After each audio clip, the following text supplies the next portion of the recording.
Order. Chairman of Ways and Means. I beg to move, Mr. Speaker. The question is the motion relating to the standing orders relating to private business, as on the order paper. As many of that opinion say aye. Aye. Contrary, no. I think the ayes have it. The ayes have it. Before we begin today's business, I want to make a short statement on the work of the Speakers' Conference.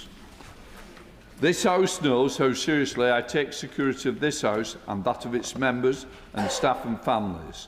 And so, a year ago, I established a conference to consider the security of members, candidates, elections and the threats against them. I'd like to extend my sincere thanks to the many members and members' staff who contributed their time and insights to the conference.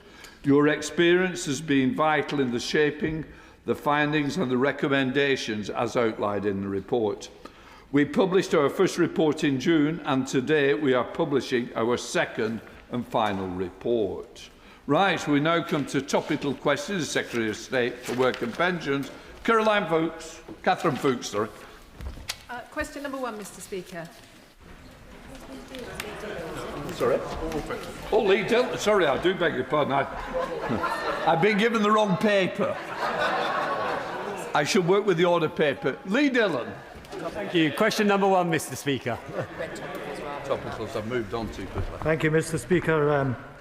The clocks went back at the weekend and you nearly put them forward again, just at the beginning. I'm very pleased to be here answering my first set of questions as the Secretary of State for Work and Pensions. I look forward to my exchanges with the Shadow Secretary of State and the other spokespeople in the House. With regard to the question, the state pension age will rise to 67 from 2028. We continue to support later life planning with help with people reviewing their health, finances and skills, including specific work coaches in our job centres for the over 50s, and consideration for the future of the state pension age is already underway as asked for under the 2014 Act. Thank you, Mr. Speaker, and can I add my welcome to your new to the Secretary of State's new position. Here in my seat of Newbury, we have over 5,200 women who have been unfairly affected by changes to the state pension age.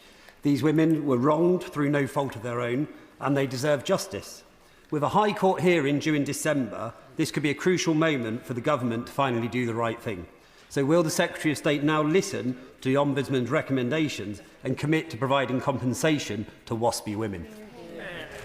Thank you, Mr. Speaker. I do have to remind the honourable member that his party supported the acceleration in the rise of the basic state pension age when they were in government, and that has given rise to some of the questions he's raising today. Now, Mr. Speaker, you would not expect me to comment on ongoing litigation, and I won't do that, but I can assure him and the House that we'll take all relevant factors into account when considering the process for the future. Thank you, Mr. Speaker. Previous to my election to this place, I worked for a homeless charity in Harlow called Streets to Homes. One of the cases involved a man who was homeless due to delays in getting his state pension. Can I ask how the Department ensuring delays like this aren't commonplace? Well, Mr. Speaker, we hope that those entitled to the basic state pension receive a seamless and fast service. This is a pension that people contribute to throughout their lives, and when they reach state pension age, we of course hope that they get it as soon as possible. Bobby Dean. Number 2, please, Mr. Speaker. Minister. With permission, Mr. Speaker, I'll answer this question together with questions 9 and 11. Access to work does a very important job, but current delays with the scheme and our ambition for an 80% rate of employment point to the need for reform.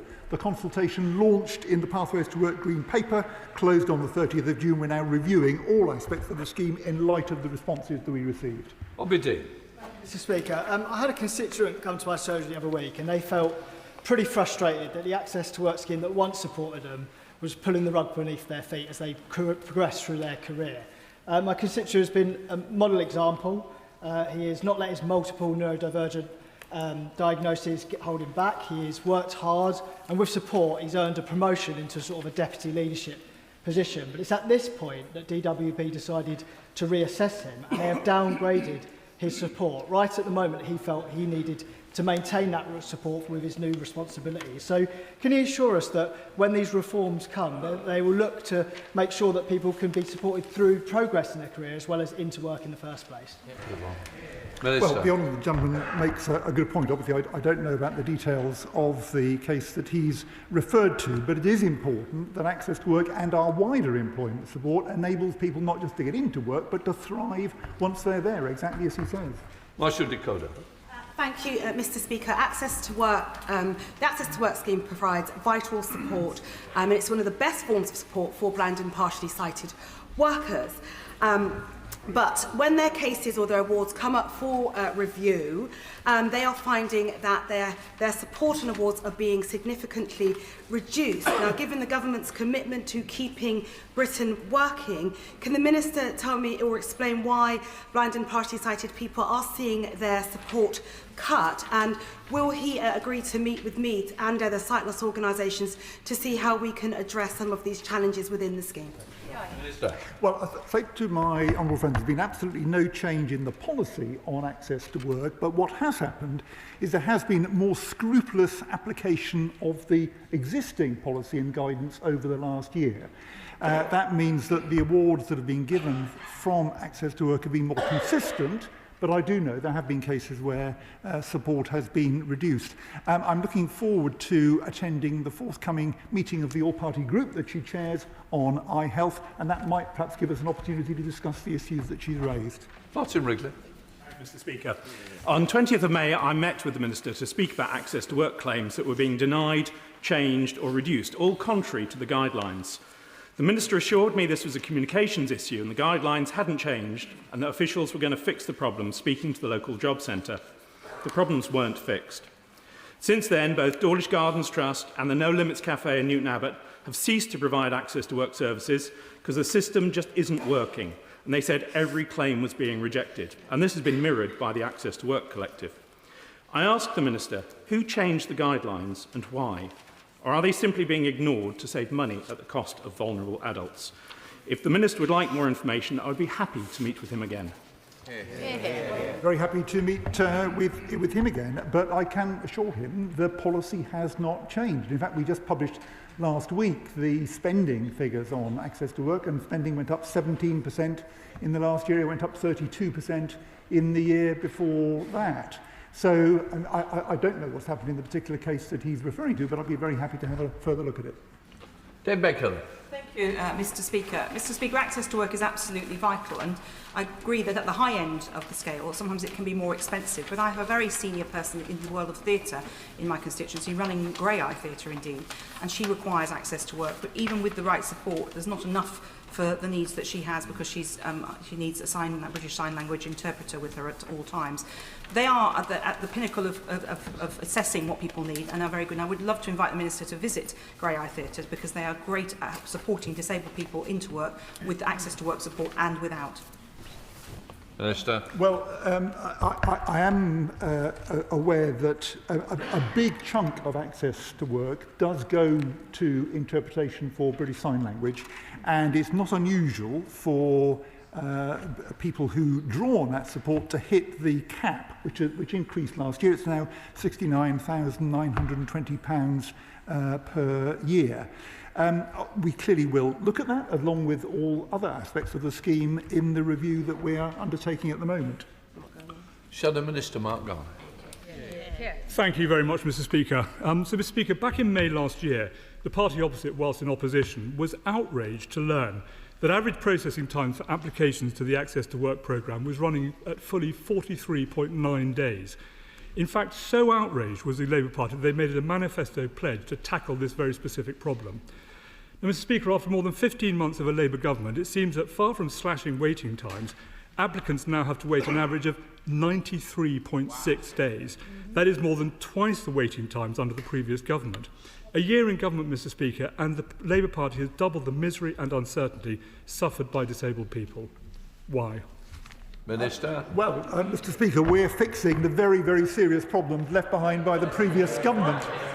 On access to work, the number of people processing the applications has been increased by 118 since May of last year. But the honourable gentleman is right, the delays are still a problem. That points very clearly to the need for reform, and that's what we're getting on with. Shanker. Thank you, Mr. Speaker. I want every young person in Derby... Question number 3.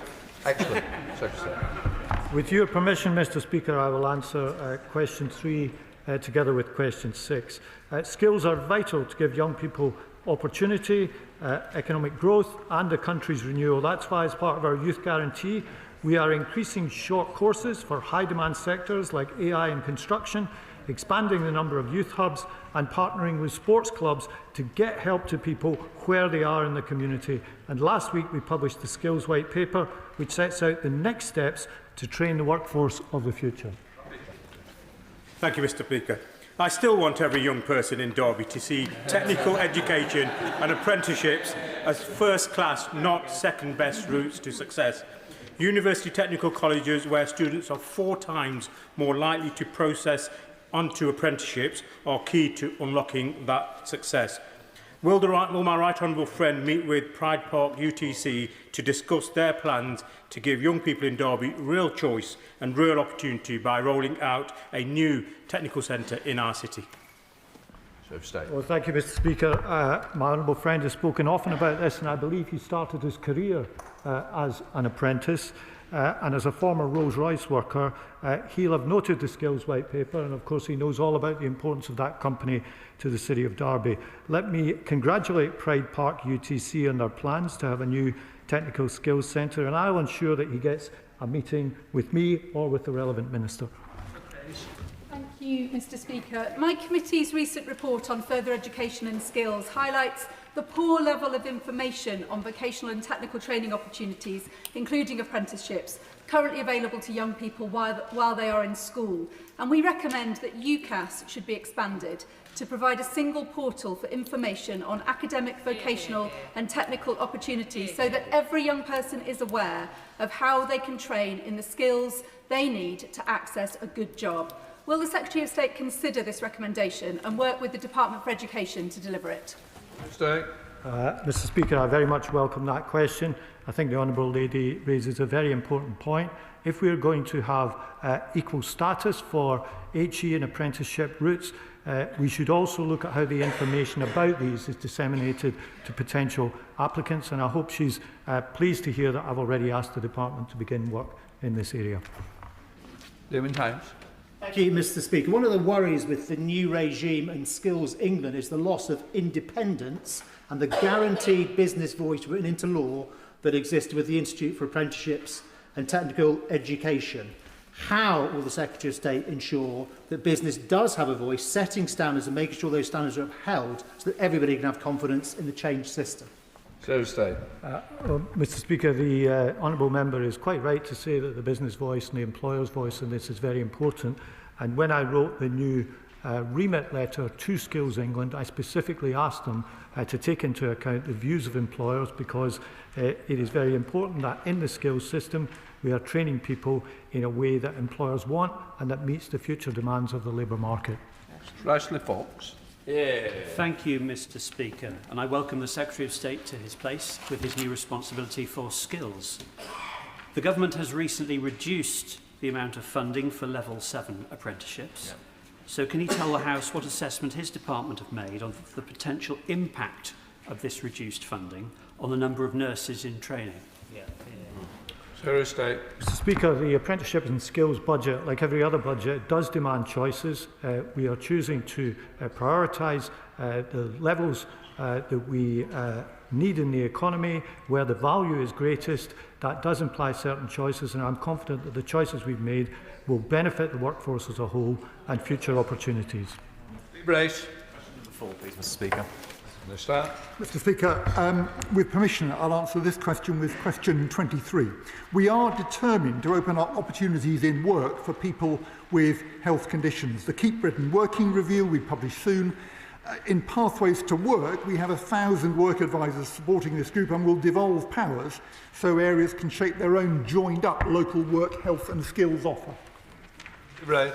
Thank you, Mr. I recently visited Plus in Exeter, who support people with living with physical disabilities and mental health conditions back into employment. I met some of the fantastically committed mentors who provide tailored training and support, helping hundreds of people who have been long-term unemployed into meaningful jobs, boosting their confidence and helping them to rebuild their lives. Does the Minister agree with me that under the last Tory government, disability employment was shockingly neglected, in contrast to this government's recent announcement about Connect to Work funding for Devon, which will help many more people back into the workplace? My honourable friend is absolutely right. The disability employment gap has been stuck around 30 percentage points ever since 2010. The example that he refers to in his constituency sounds like a great example of exactly the kind of resource we want to draw on in local areas, in each local area, to make sure that disabled people have the opportunities in work that they've been denied in the past.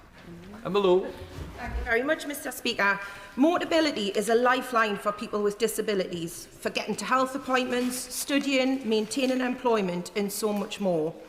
Cuts to the scheme risk increased health needs and increased unemployment, likely to cost much more than any short-term savings. Does my right honourable friend agree that before any proposed cuts, a proper impact assessment is absolutely vital? I can assure my honourable friend that there will be no changes to the eligibility conditions for the PIP mobility component, or indeed other aspects of PIP, until the conclusion of the review, which I will be leading and co-producing with disabled people, and that's expected to report in the autumn of next year. Sir Julian Lewis. When severe mental illness strikes, it can be devastating and totally debilitating. But the problem from his department's point of view is that its symptoms are invisible. There have been reports about people faking mental illness in order to gain benefits. Is he satisfied that his department has appropriate checks in place? Minister. Yes, I think appropriate checks are in place, but as I've just mentioned, we are undertaking this review of the PIP assessment, and we will need to look carefully, and we'll be doing this together with disabled people, look carefully at the way these decisions and judgments are made. Shocker Adam. Speaker, at a recent roundtable at the Ayers Monsell Club for Young People in my constituency of Leicester South, parents told me that their young adults with learning difficulties who volunteered for years, often with major supermarkets, still struggle to secure work. What steps is the Minister taking to ensure young people with high-functioning learning disabilities in long-term volunteering roles can access clear pathways into paid employment? Well, the honourable gentleman raises a very good point, and he will have seen, as many will have done, recent publicity about a particular case of this kind.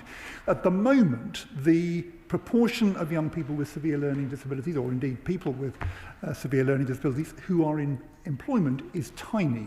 So we're working with employers and some very good supported internship programs in the hope of opening up opportunities for work, and I hope we're going to see many more opportunities in the future. We appointed an expert panel earlier this year to look at how better to support people with neurodivergence into work, and they're coming forward with some interesting proposals.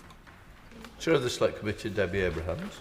Mr. Speaker, recently Health Equity North produced an analysis for the Select Committee which revealed that just getting 5% of people with disabilities or health conditions into employment would yield cost savings of over £12 billion.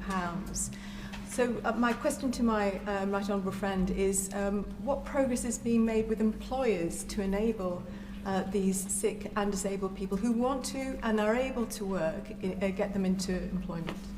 Minister. Well, my honourable friend is absolutely right and raises a very important point, and I agree with her about the tremendous value for the people who benefit and for the economy more widely of opening up opportunities in employment in the way that she describes. This is, of course, is exactly what the Keep Britain Working review, being led for us by Sir Charlie Mayfield, is looking at.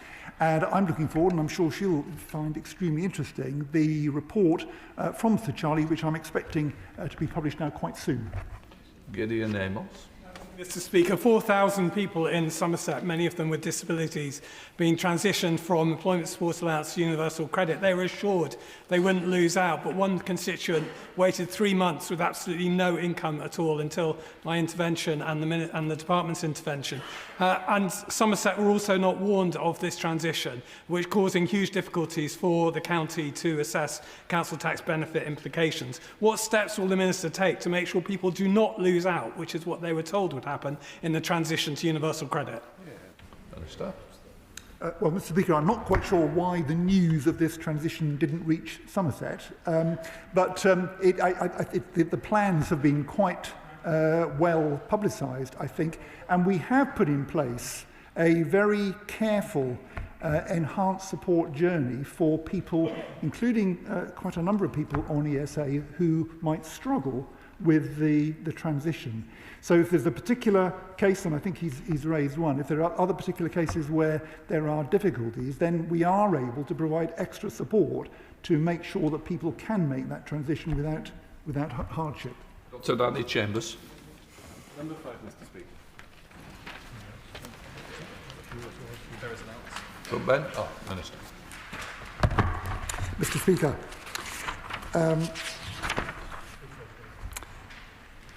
975,000 people are being paid carers allowance in England and Wales, including some 900 in the honourable member's constituency. Thank you, Mr. Speaker. We all know carers give everything to care for their loved ones, and that's both physically, emotionally, and also financially. The government received the carers report 3 months ago, and under Lib Dem pressure has agreed to publish this by the end of the year.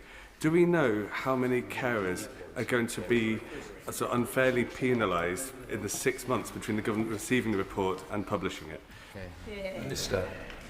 Well, I agree with the honourable member's characterisation of the degree of commitment and sacrifice that very large numbers of carers are making all across the country. As he's said, the report which we commissioned from Liz Sayce is going to be published together with the government's response to that report by the end of the year, and the question that he's asking will be addressed in that response. Justine Sullivan. Thank you, Mr. Speaker. Question number 7. Thank you, Mr. Speaker. When we came to office, there were almost 1 million young people not in education, employment or training. And this government is determined to offer young people proper opportunities. Our youth guarantee will ensure that 18 to 21-year-olds are learning or earning, helping to prevent them become economically inactive almost before their careers have even begun.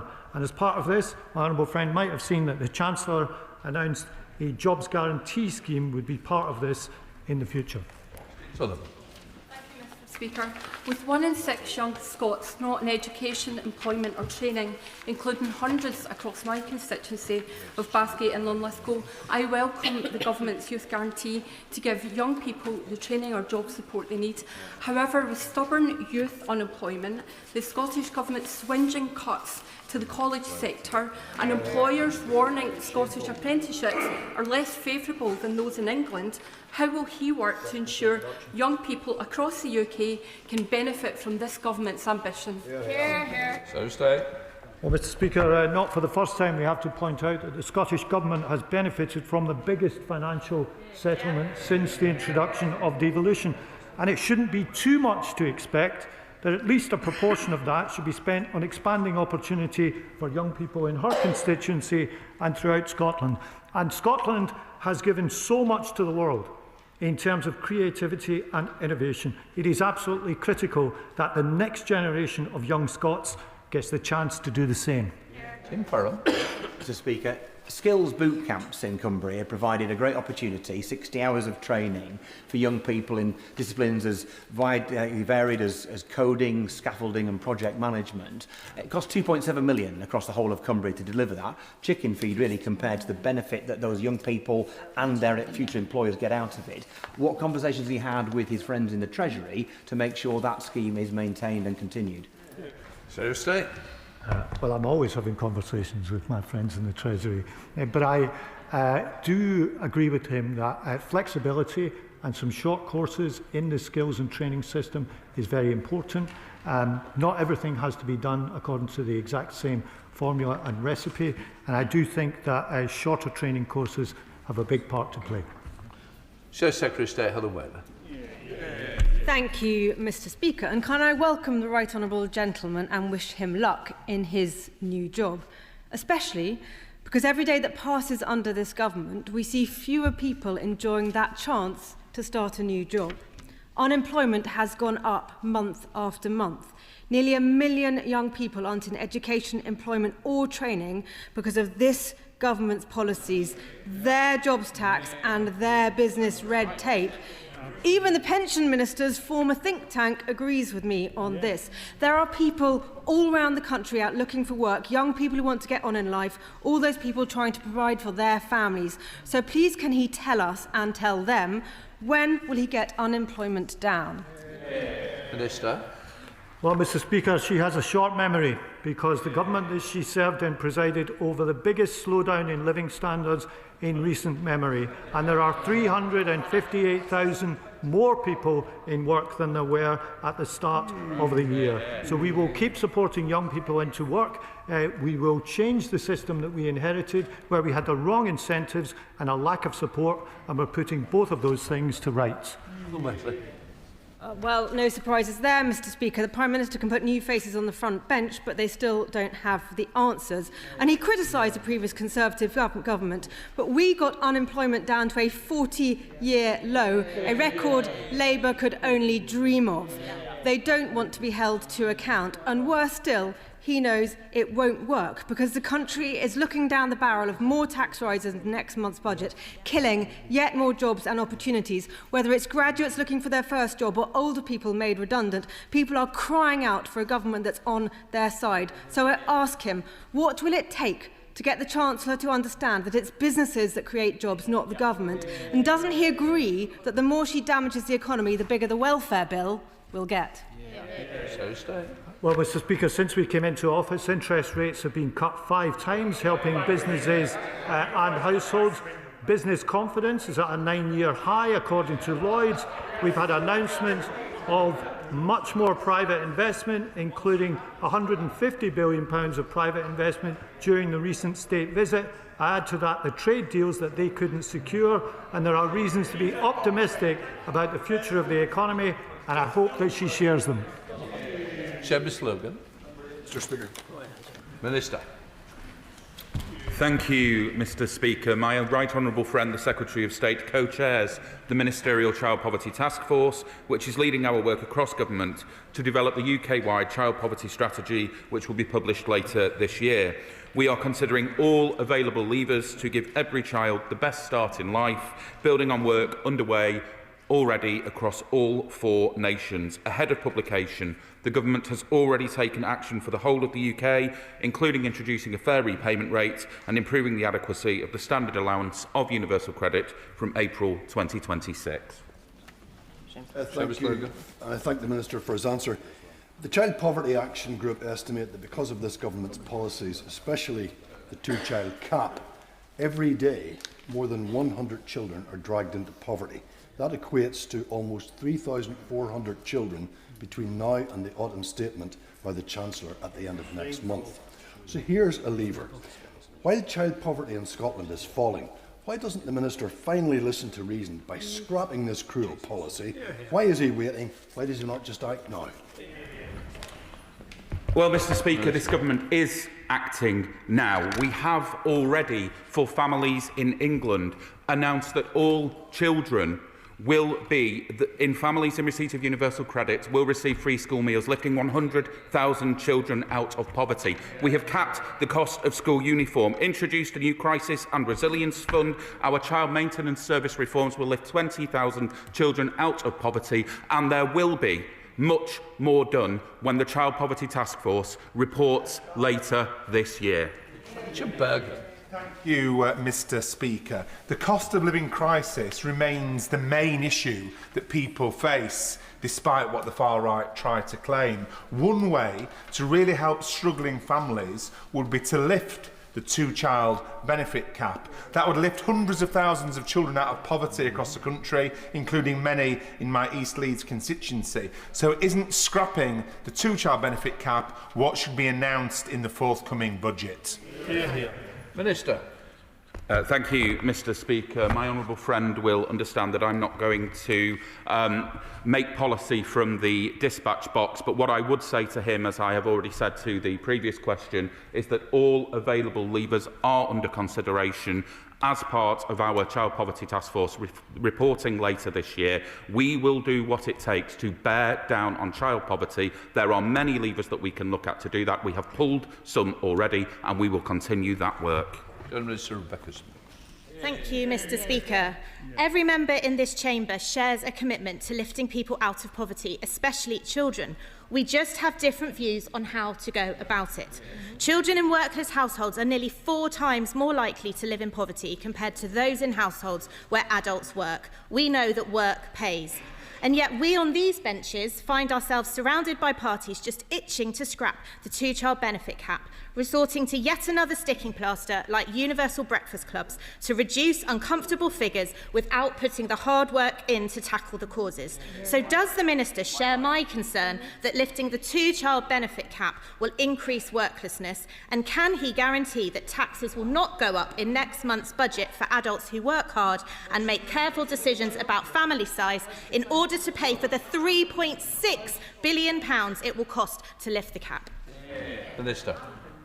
I have to say, Mr. Speaker, I am stunned to hear that the fight that the opposition frontbench chooses to pick on this occasion is opposing universal free breakfast clubs when we know that well-fed children have hungry minds. It's exactly what she said, for those chirping from a sedentary position. But what I find even more staggering, Mr. Speaker, is the lectures from a front bench opposite that left almost 3 million people in this country economically inactive, around 1 million young people out of work, and they dragged 900,000 children into poverty when the last Labour government lifted 600,000 out. It is the last Labour government that we will be taking lessons from, not the last Tory one.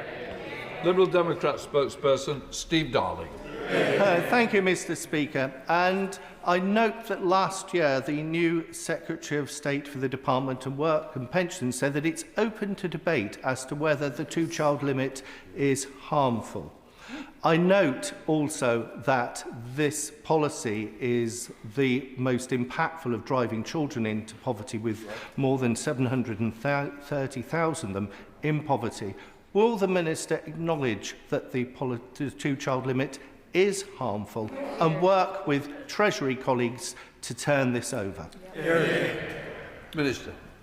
Thank you, Mr. Speaker, and I'm very happy to acknowledge the findings of, I think, the Child Poverty Action Group, who have put forward the statistics that the honourable gentleman has set out. What I would remind him of, as I would remind all members of this House of, is that it is not the only lever available to us. All levers are under active consideration, but I would remind him, as I have reminded other colleagues, of the steps that this government has already taken, including the rollout of universal free school meals, not universal free school meals to all families in receipt of universal credit, which alone will lift 100,000 children out of poverty. Young. Mr. Speaker. Secretary of State. Mr. Speaker, the Skills White Paper we published last week will create more opportunities, and as I said in response to an earlier question, my remit letter to Skills England makes clear the importance of working closely with employers. Employers have told us that they want more flexibility in the apprenticeships levy, and so the Growth and Skills offer is delivering this with more foundation and shorter courses launching next year. Yeah. Thank you, Mr. Speaker. At a recent round-table meeting in my Thornbury and Yate constituency, small businesses told me the particular challenges that they face in delivering apprenticeships. Given his department is now responsible for this important policy area, what is he doing to reform apprenticeships to make them easier for SMEs to deliver, and what support will you provide so that more can do so? Well, Mr. Speaker, we want apprenticeships to be available to employers of all sizes. We have reduced the length of time an apprenticeship needs to take, and I think we can go further in that short course flexibility, which should be of particular help to small and medium-sized employers.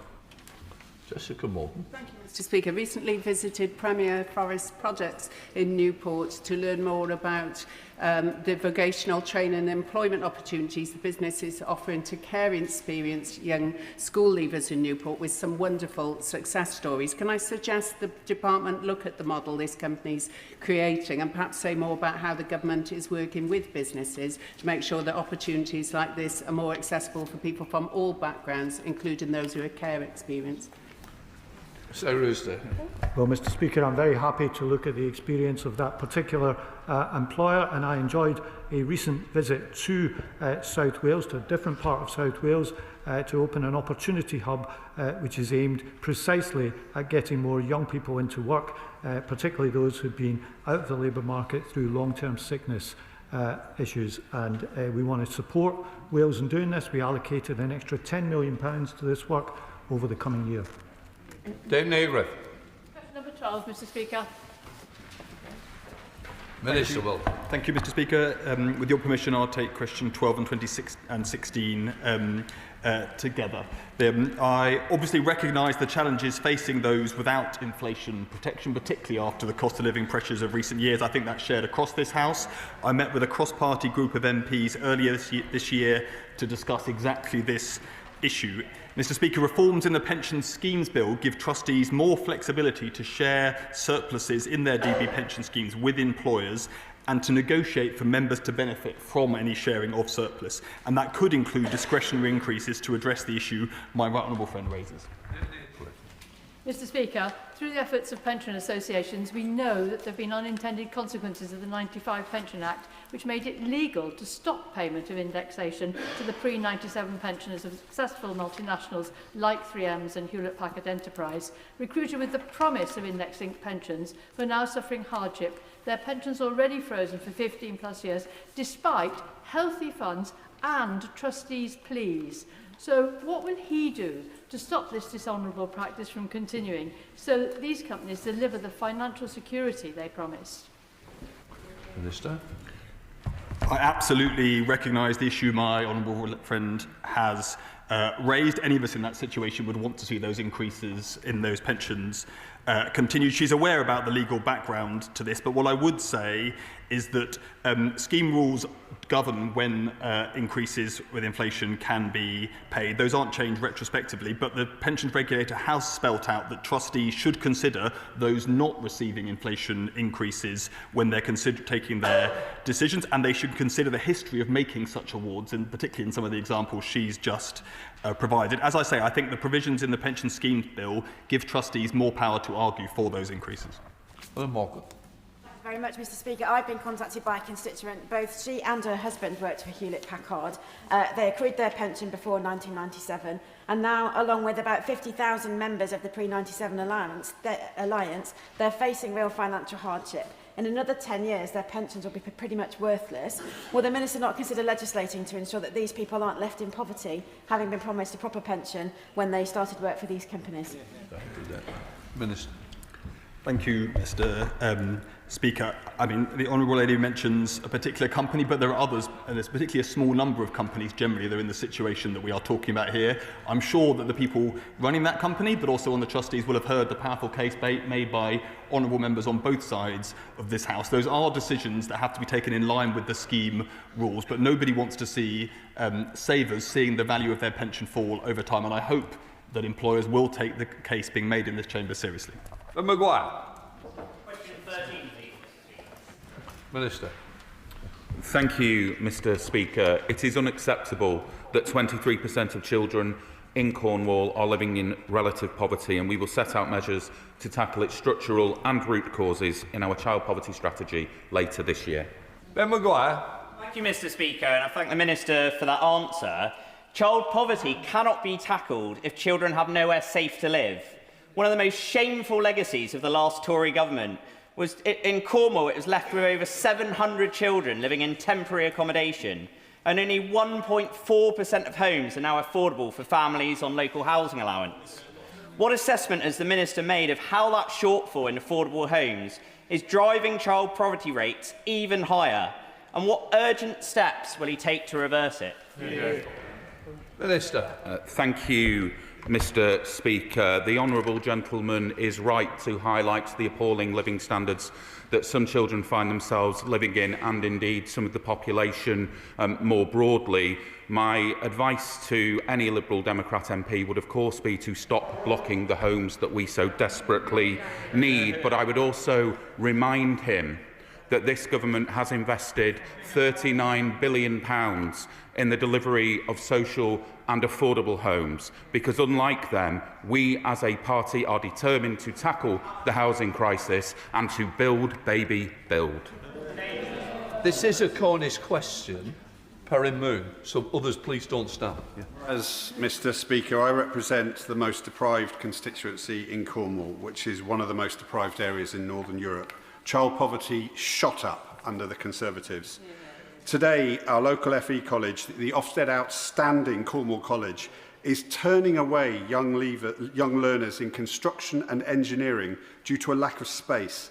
The college has a solution to expand, but will the Secretary of State meet with me to discuss this issue and help our young people, our amazing young people, break this cycle of deprivation? Minister. Thank you, Mr. Speaker, and I'm sorry to hear of the situation that my honourable friend outlines. What I can say to him is that if the Secretary of State is not able to meet with him, I would be more than happy to do so. Bishop Ferguson. Number 14, please, Mr. Speaker. Thursday. Thank you, Mr. Speaker. The Trailblazers are up and running, delivering support for young people since earlier this year. This includes, for example, mental health support, flexible work experience sessions. We've extended the programme for a further year, bringing total funding to £90 million, and the insights from these Trailblazers will inform the national rollout of our Youth Guarantee.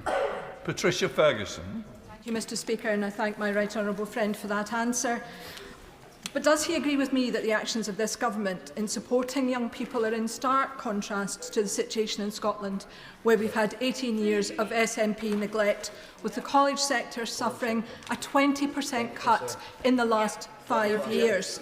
And does he agree with me that as the energy sector in Scotland transitions to greener forms of energy production, that the jobs and the skills that are needed to bolster that particular industry could be taught at these colleges, and that we risk having a double whammy of young people not being able to take on these important jobs, lecturers being paid off, and our colleges being in dire financial states? Well, I thank my honourable friend for her question. She's absolutely right to draw attention to the importance of the energy transition. And as I said, the Scottish Government is receiving the largest spending review settlement in real terms since devolution was established. We know that young people in Scotland have the talent, but is their government backing them by giving them the opportunity? We believe a proportion of those funds should be devoted to that. And I'm pleased to say that, for example, BAE Systems will be a major beneficiary of the £10 billion deal to build Type 26 frigates for Norway, a critical investment in European security, and one that I hope the Scottish Government has got round to supporting. Jim Shelton. Mr. Speaker, can I welcome the Secretary of State to his place? Wish him well in the new role he plays, and I'm quite confident that he'll give us all the answers we wish to have. And just to prove that, Northern Ireland continues to have a higher proportion of youth, those not in employment, education or training, some 11 to 13% compared to the UK average. So can I ask the Secretary of State this question? What discussions has the Minister had with the relevant Minister in Northern Ireland to ensure that the opportunities and provide the necessary support to young people in Northern Ireland? Thanks so much.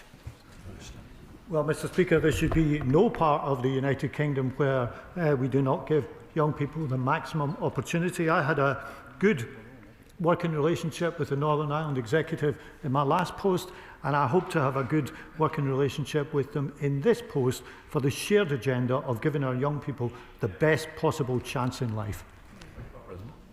Question 15, Mr. Speaker. Speaker, I thank the honourable gentleman for his question. Work coaches are required to tailor work-related requirements to claimants' capabilities and their circumstances, and they can pause them if that is appropriate. Mr. Speaker, my constituent Ross has neurodiversities, and he is in employment working at a garden centre, but his income is supplemented by universal credit.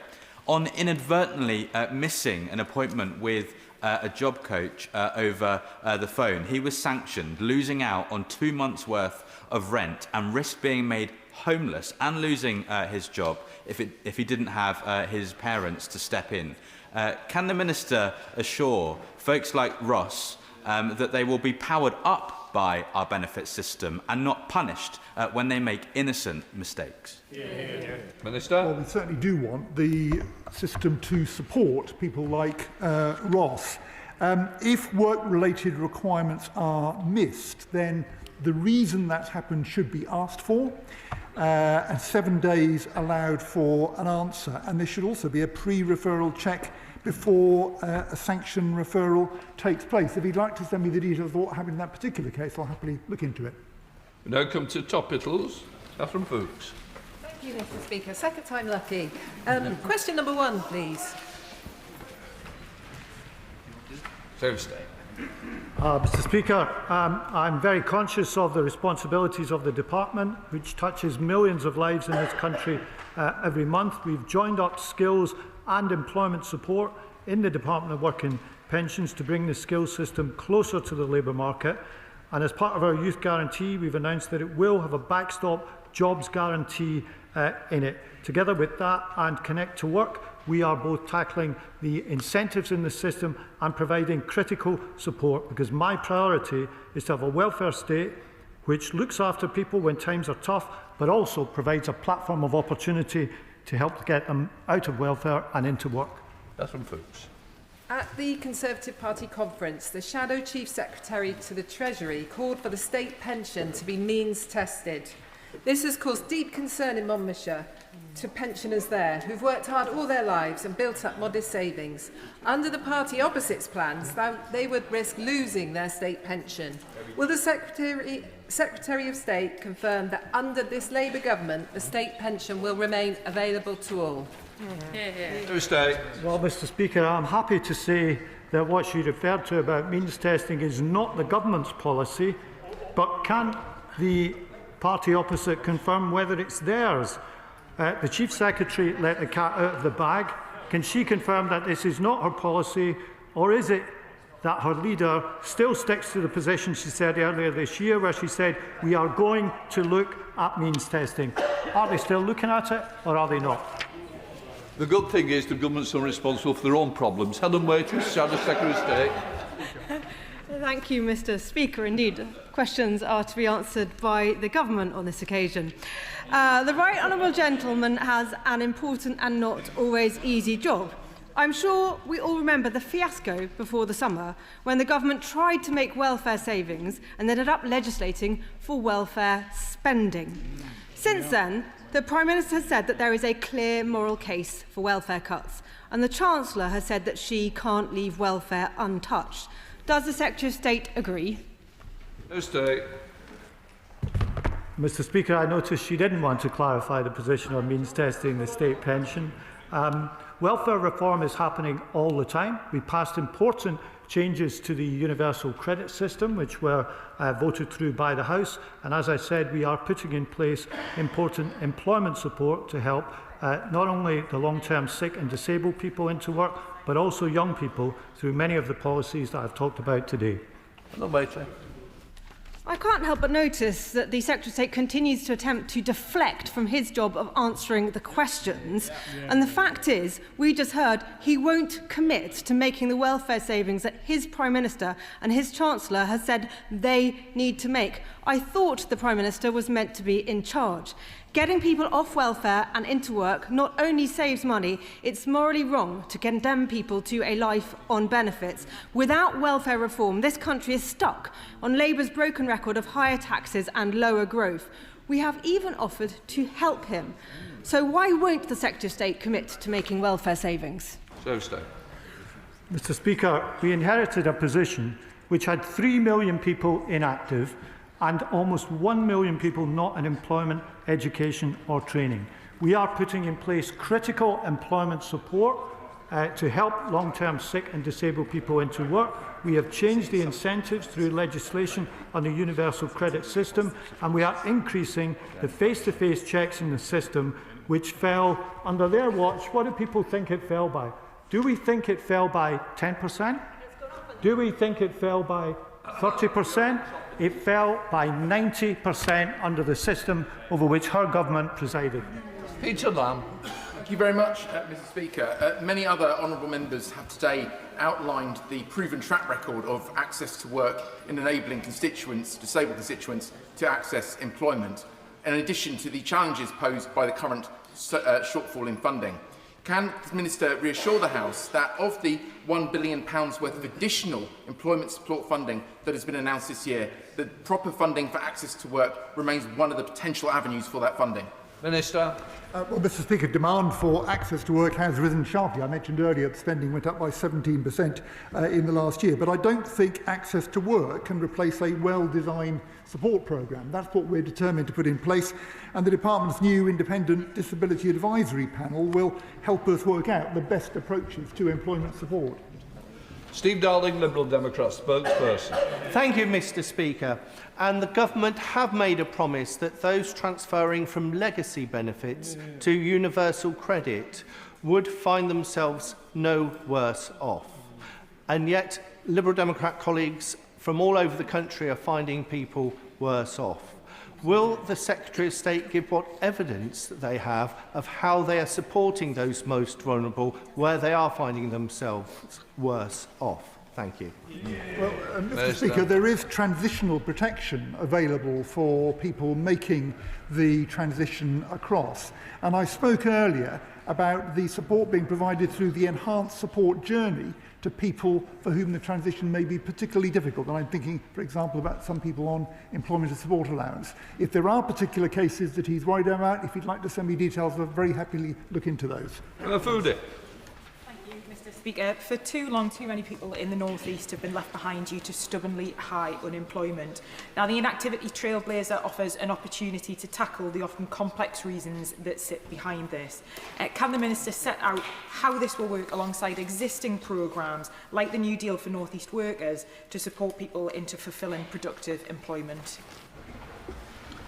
Well, Mr Speaker, I thank my honourable friend. People shouldn't be denied the opportunity to work. That is why the Department has backed the Inactivity Trailblazer in the North East with £10 million this year and a further £10 million next year. It's testing new ways to help people overcome barriers to work. We are determined to turn around the situation that we inherited from the party opposite, and we are working closely with the excellent Mayor for the North East to bring these policies together. Sarah Dyke. Speaker, only 30% of people with autism are in work, compared with nearly 55% of disabled people. Charlie, who's celebrating his 31st birthday on Saturday, lives in Boltonsborough with his parents, but like many young adults with autism, he's struggled to find employment. His mother, Jenny, told me yesterday that Charlie is a classic example of wasted talent. So what steps is the Minister taking to ensure adults with autism and other SEN can find fulfilling and secure employment? The member raises a very important point, and I agree with her about the importance of not wasting talent in the future. That's the reason for the reforms that we're introducing. We set up earlier this year an expert panel to advise us on how best to support people with neurodivergence into employment, building actually on the work of Sir Robert Buckland and his review of autism employment in the last Parliament. We have now received that advice from the expert panel, and we're looking now at how to take that work forward. Lee Pitcher. Thank you, Mr Speaker. I still have parents in Doncaster East and the Isle of Axholme coming to me because they're not getting the money their children need. One constituent reports her ex repeatedly self-declaring employment until the CMS catches up, switches onto benefits for a few months, drops to £7 a week, and then returns to self-employment to restart that cycle. Online forums, openly trade tips to avoid child maintenance. What will the Minister do to try to close these loopholes and make sure every child gets the support they need? Minister. Thank you, Mr Speaker, and can I thank my honourable friend for his question. The Government plans to consult on changes to the calculation that will capture more income types automatically within that calculation, and where parents wilfully avoid their financial obligations, the CMS Financial Investigation Unit does have the powers to act and will investigate. Child maintenance is key to keeping children out of poverty, and we will use these powers wherever necessary. Ellen Morgan. Much, Mr. Speaker. My constituent's 25-year-old son unfortunately lost his leg in a motorcycle accident and it was amputated above the knee. But he was awarded PIP and a specially adapted car and has been able to rebuild his life. In August this year, he was contacted to say that the PIP and the adapted car would be withdrawn from him. He's clearly and sadly not going to get any better. How can we be in a situation where people whose condition is permanent are having their support withdrawn?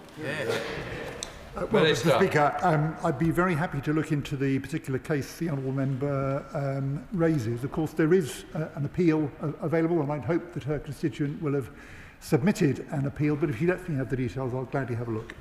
Joe Powell. Mr. Speaker, earlier this month I visited the SPEAR programme in North Kensington, who are doing fantastic work supporting young people back into employment through programmes which the DWP Data Lab have found to have a significant impact. Could the Minister outline how evidence produced by units like the Data Lab will help guide the trailblazer funding to get young people back into work? Thank you, Mr. Speaker. The SPEAR programme was one of the first organisations to go through an evaluation with the Data Lab a few years ago. I'm pleased to tell him the findings from that were really positive, and I'm delighted that his constituency is located in one of the youth trailblazer areas, because as we've reiterated several times during this session, it is crucial to do everything we can to help young people into work and address the issue of people not in employment, education or training that we inherited. Liz Jarvis. Mr. Speaker, many young care leavers living in supported housing want to increase their hours at work but find themselves caught in the benefits trap. And YMCA Eastleigh tells me this is impacting care leavers in my constituency.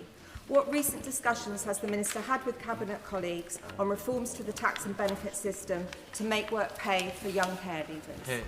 Minister. Well, Mr. Speaker, there is a problem in the interaction between housing benefit, which provides housing support for people in supported accommodation, and housing support in the universal credit system. That interaction does cause difficulties, and I think that's what she's referring to. We are looking at that at the moment. I'm talking to other parts of government about it, and working with people like the YMCA and Centrepoint to look at the problem, what we can do to fix it. Mike Nobby. Thank you very much, Mr. Speaker. Many of my constituents in Coatbridge and Bellshill are experiencing delays in migrating to universal credit due to years of Tory mismanagement over our welfare system. This is a stressful time for claimants and a very busy time for the department. So can my right honourable friend outline what steps the department is taking to make sure it is fully resourced so that these delays are processed and those claims the time for those claims is reduced? Thank you, Mr. Speaker. The Department is prioritising making sure that there is adequate staffing resource available to support claimants and ensure migration is delivered smoothly and on time. But I am concerned to hear what he says about the experience of his own constituents in Coatbridge and Bellshill, and I will look further into this on his behalf and revert back to him. George.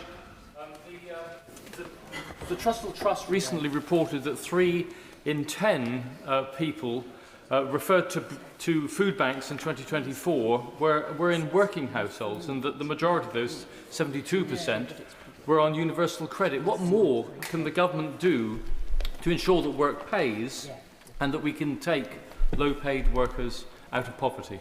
Mr. Speaker, I recently spoke at an event hosted by this organisation in Parliament. I was pleased to say that in their report they said there had been a small drop in the use of food banks over the past year. We have put the Household Support Fund on a proper basis, now the Crisis and Resilience Fund, for the next 3 years to support those families in the most desperate need. Mr. Speaker, giving sick and disabled people agency and drawing on lived experience sets the only path to getting policy right so that they can access work, appointments and get out of their homes, avoiding worklessness, health decline and isolation, with their mobility support needs recognised through PIP. Further to his previous answer, will the Minister ensure that any policy reforms to the PIP mobility payments will be fully co-produced with sick and disabled people?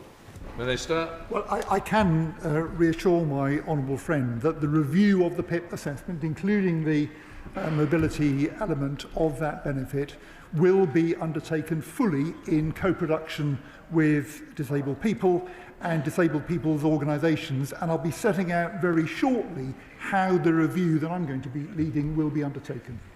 John May. Businesses crying out, Mr. Speaker, that the Employment Rights Bill is going to cost jobs. Now the Tony Blair Institute, the spiritual home of the Secretary of State, says it will cripple the jobs market, especially for young people, and it's not a laughing matter. So what is the Secretary of State's view? Will the Employment Rights Bill help his department to increase employment, or will it cost even more jobs? So state. Mr. Speaker, it should be no surprise that the Labour Party supports better rights at work for people. History is replete with warnings that better employment rights would result in fewer jobs. These were the warnings that the party opposite gave when we introduced the national minimum wage many, many years ago. Of course, it is important that when legislating on these issues, we do it closely in consultation with employers, and that is precisely what we intend to do. Kim Johnson. Thank you, Mr. Speaker. 47% of children in my Liverpool Riverside constituency live in poverty. The Minister has mentioned that he will consider all levers. Does that include speaking with the Treasury to look at a wealth tax to bring in much needed money into the Treasury to remove the two-child cap? Mr. Speaker, as we've discussed a number of times, of course we want to reduce child poverty. She will not be surprised to hear that when it comes to tax, this is a matter for the Chancellor and not for me. Iqbal Mohammed. Thank you, Mr. Speaker. May I welcome the Secretary of State to his place and wish him well. Last week I attended a WASPI campaign drop-in and was informed that there are currently 4,320 women in Dewsbury and Batley affected by the WASPI scandal. This was previously higher, but many have already passed away without justice. On the 27th of July, I wrote to the former Secretary of State regarding her support for WASPI campaign after being contacted by over 40 of my constituents, but I have yet to receive a response. With the government still refusing to engage in civil mediation to deliver justice to the WASPI women, will the new Secretary of State reconsider meeting campaigners to find a just way forward? Minister. Thank you, Mr. Speaker. The previous Minister for Pensions met with representatives of the WASPI campaign. She did so to hear from their experiences directly and was the first Minister to do so in 8 years. I will look into the details of the letter he mentions. Total crime. Mr. Speaker, I'd like to welcome the Secretary of State to his office and thank the Under-Secretary of State for our visit to the DWP Debt and Fraud Centre in Minor Hill in your constituency recently. 95 jobs there, doing a tremendous work across the UK, proving that civil service job dispersal does work. Isn't this a template for other government departments and an example to the Scottish Government, SNP Scottish Government, which has dispersed no jobs, no power and no funds from Edinburgh? Minister. Thank you, Mr. Speaker. I endorse everything that my honourable friend has said. I did have a fantastic visit to what is a very beautiful constituency that he is fortunate enough to represent, and it showed exactly what can happen through our Places for Growth initiative that looks to relocate jobs out of London and into places such as Stornoway. Rachel Gilmore. Mr. Speaker, in my constituency of Tiverton and Minehead, I've met with many pensionable-age constituents, most of them who live on the Duck estate, who've lost entitlement to pension credit by as little as 50 pence. Would the Honourable Minister agree with me that the pension credit, ESA and PIP systems could all do with more common sense and a little less of a computer says no mentality? Minister. Thank you, Mr. Speaker, and I thank the Honourable Lady for her question. I think in general, lots of life could do with less computer says no, so on that basis we all agree. On the specifics of the question she raises about pension credit, the nature of the system is obviously that it's providing a guaranteed level of income. It's not setting out an entitlement line universal credit. So there does have to be a limit somewhere, and I'm afraid that does mean that some people will always be on one side of it. But what you don't want to see in a system is too many things in that winner-takes-all perspective. But I take the point she raises. Lee Ingham. Thank you, Mr Speaker. I recently visited Drake Hall Women's Prison in my constituency of Stafford, Eccleshall and the Villages, and they have a brilliant initiative there, a Holford Training Centre, to support people into employment once they leave the prison estate. They support people all over the country, not just in my constituency, and I'm interested to find out whether the Secretary of State could let me know what conversations are happening with the Ministry of Justice around schemes like this, supporting or expanding them. Secretary of State. Well, I thank you for her question. It sounds like an excellent initiative, and of course it is important, if we are to rehabilitate prisoners, that they get training and the chance to get into constructive employment after their sentence. I'm sure that applies not just to the prison in her constituency, but throughout the country. Ambassador Checkley. Thank you, Mr Speaker. Alan Marnes is a constituent of mine in Southbow who has staunchly campaigned since 2002 on the issue of the lack of indexation for pre-1997 pension rights, having been one of the 140,000 people who lost their occupational pension. I wrote to the Secretary of State asking whether the newly revived Pensions Commission will address the issue of failed pension funds more than 2 months ago and have still not received a response. So would the Secretary of State agree to meet with me and Alan to provide some much-needed clarity on such a long-standing issue? Minister. Thank you, Mr Speaker. I'm not absolutely clear whether the particular case that the honourable member is raising relates to people within the PPF and the FAS, or is relating to a pre-97 indexation within a solvent pension scheme. But if you'd like to write with me to the details, I'll absolutely make sure that I come back to it. Steve Witherden. Thank you, Mr Speaker. 1 in 3 children in my constituency are growing up in poverty. With the budget approaching, what discussions has he had with the Chancellor of the Exchequer about scrapping the 2-child limit, a policy widely recognised as one of the biggest drivers of child poverty in Britain today? Secretary of State. Thank you, Mr Speaker. We've already taken action to reduce child poverty, extending free school meals to all families on universal credit.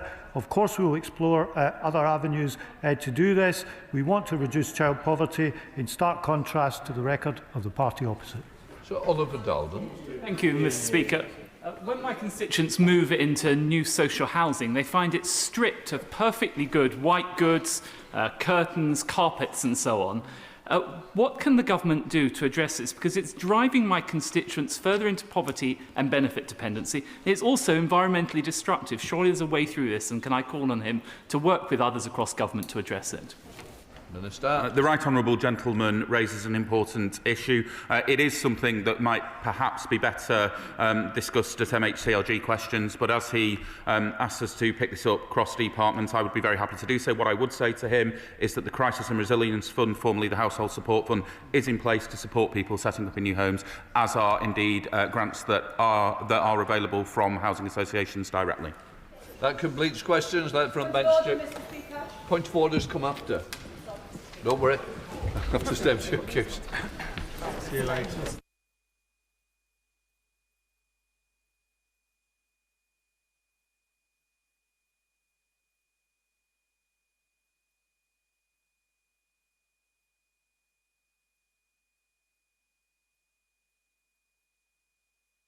Right, we now come to the urgent question. Chef Secretary of State Andrew Barr.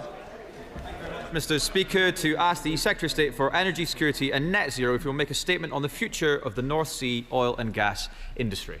Minister. Thank you, Mr Speaker. The North Sea will be at the heart of Britain's energy future. For decades, its workers, businesses and communities have helped power our country and our world, and they will do so for decades to come. The oil and gas industry has lost around a third of its entire workforce in the last decade, as oil and gas production has declined. A plan is now needed. And that's why in March we consulted on a framework for building a world-leading offshore clean energy industry in the North Sea, alongside managing existing oil and gas fields for their lifespan. We'll respond to that consultation in the coming weeks. And alongside that, we published our Clean Energy Jobs Plan, which sets out over 400,000 more good jobs to be created across the UK, including 40,000 in Scotland by the end of the decade, facilitated thanks to record investments in clean energy and the certainty that our plans have created to see over £50 billion worth of private investment since July 2024. Now, turning, Mr Speaker, to today's news. Colleagues in the House will be aware that Petrofac Limited have for some time been working on a restructure relating to their global portfolio. This restructuring plan failed following the unexpected termination of a contract by Tennant, a Dutch transmission company. And at 7 a.m. today, holding company Petrofac Limited announced that it will be entering administration. Now, while obviously disappointing for the company, this is the product of long-standing issues with their global business. Contrary to misleading reports today, the UK arm of Petrofac has not entered administration and is continuing to operate as normal, as an in-demand business with a highly skilled workforce and many successful contracts. Indeed, only last month, Petrofac's UK arm extended 2 significant contracts, demonstrating this business has a viable future. The announcement today only covers the top-level holding company, Petrofac Limited, which has no employees. The Petrofac Group has faced long-standing challenges, including a high-profile £77 million financial penalty imposed in 2021 following a serious fraud office investigation into bribery. Now, we understand that there is reason to be optimistic about a commercial resolution, including the UK arm, and the government has been and will remain in close contact with the company. And I repeat this to the House. The UK business has not entered administration. It is successful and growing, and it will continue to operate as normal. Andrew Bow. Thank you very much, Mr. Speaker. Mr. Speaker, another week, yet another hammer blow to our North Sea oil and gas industry, another gut punch to energy workers, another blow to our energy security. And, Mr. Speaker, the blame, whatever the Minister says today, lies squarely with this Labour government. Today, the energy giant, they don't like to hear it, Mr. Speaker, but today, the energy giant Petrofac has entered administration, casting doubt over the future of their 2,000 employees in Scotland, as their global HQ is in Aberdeen, and countless more supported indirectly through the supply chain. This is a company that, as the Minister has said, has had issues for many years. But the hostile environment created by this government in the UK continental shelf has made operating here for far too many companies nigh on impossible. Since the 2024 general election, there have been thousands of redundancies in our offshore energy industry. Harbour Energy completed a new round of redundancies just last month. With depressing regularity, Mr. Speaker, we hear of more job losses in the North Sea. Whether that be at Harbour Energy, Apache, Hunting or Petrofac, each job lost means uncertainty for a family, a mortgage jeopardised, investment fleeing our communities, and our world-class supply chains and skilled workforce pushed towards extinction. Minister, how many more of these will it take for the Secretary of State for Energy to change course? These are political choices. This is a manufactured decline. As a direct result of the hostile trading environment, the close for business sign is hanging over the UK continental shelf. From the energy profits levy extension and increase to the ban on new licences to the refusal to defend the government's decision on Rosebank and Jackdaw, the odds are being stacked against the North Sea industry, damaging the business environment, threatening investment, harming our economy and undermining our energy security. These are political choices that have resulted in job losses. So can I ask the Minister, what steps are being taken to support Petrofac's HQ employees in Aberdeen? How many more jobs have to be lost across the industry for this government to change course? When will the thousands of jobs promised through GB Energy for Aberdeen and around the United Kingdom materialise? And will he personally act and ask his boss, the Secretary of State for Energy, to change course? Or is he content to sacrifice Aberdeen, the North East and our energy industry on this vainglorious campaign to destroy our fossil fuel industry? Minister. Well, Mr. Speaker, can I say to the honourable gentleman that on the issue of Petrofac, I just say that he should be careful with his tone. To come here and try to undermine efforts to find a buyer for the UK arm, to talk down a successful business, which I've just outlined is a successful and growing business in the North Sea, is deeply irresponsible. There have been long-standing issues at this company, and as a former minister in Desnes, he of all people should know of these long-standing issues, and he'll be well aware of that given his previous role. We all have a responsibility here across the House to support this company at the moment, not to undermine it, and to send a positive message to those workers, the suppliers and the customers that the UK arm is continuing to operate as normal. All the signs are that there is a viable long-term future for this company, but not if we have comments like the Honourable Gentleman has put forward today undermining that business. Now, Mr Speaker, on the wider question of the North Sea, he knows as well as anyone, or he should know, that under his parties in government, we lost over a third of the jobs in the North Sea. He wants to pretend that this transition arrived in July 2024, but he was in government. He was in government when these jobs were going, and they failed time and time and time again to come up with any credible plan for how they manage the future of the North Sea. We will not do that. We will come up with a plan, and that's why we're building the industries of the future on hydrogen, on carbon capture, on offshore wind, on the supply chains, the very investments that he and his honourable friends on that side turn their back against time and time again. They're turning their backs on the future of the energy story in the North Sea, more interested in exploiting problems than actually solving them. And time again, they have learned no lessons from their time in government when they left these workers without a credible plan. We will not do the same again. Patricia first. Mr Speaker, and I wonder if my honourable friend can outline to the House how this government is delivering the Clean Energy Jobs Plan, which will see 40,000 new jobs in the clean energy industries in Scotland by 2030. A very welcome move, and I'm sure one that will be welcomed around the Chamber. But can he also advise what support will be given to that plan by the Scottish Government? Minister. Well, my honourable friend makes an important point about building up the industries of the future. Look, I've said on a number of occasions we should rightly be proud of 6 decades of oil and gas in the north east of Scotland. We should be proud of the work that that workforce has achieved, but we should also recognise that we have been in transition now for a long time, and building up the jobs of the future in carbon capture, in hydrogen, in offshore wind, in supply chains. These are how we make sure that there's a long-term, viable, sustainable future in the north east, alongside oil and gas for many decades to come. The work that the Scottish Government needs to do in this space is particularly around improving the skills offer, so that there are more of Scotland's young people who can take up the 40,000 jobs that we'll create over the coming years. That's a huge opportunity for Scotland's young people, but only if we improve the system of education we have in Scotland. Pippa Helling, the Liberal Democrat spokesperson. Thank you, Mr Speaker. This is worrying news. Petrofac is one of the North Sea's largest offshore contractors, but after years of financial difficulty is entering administration today.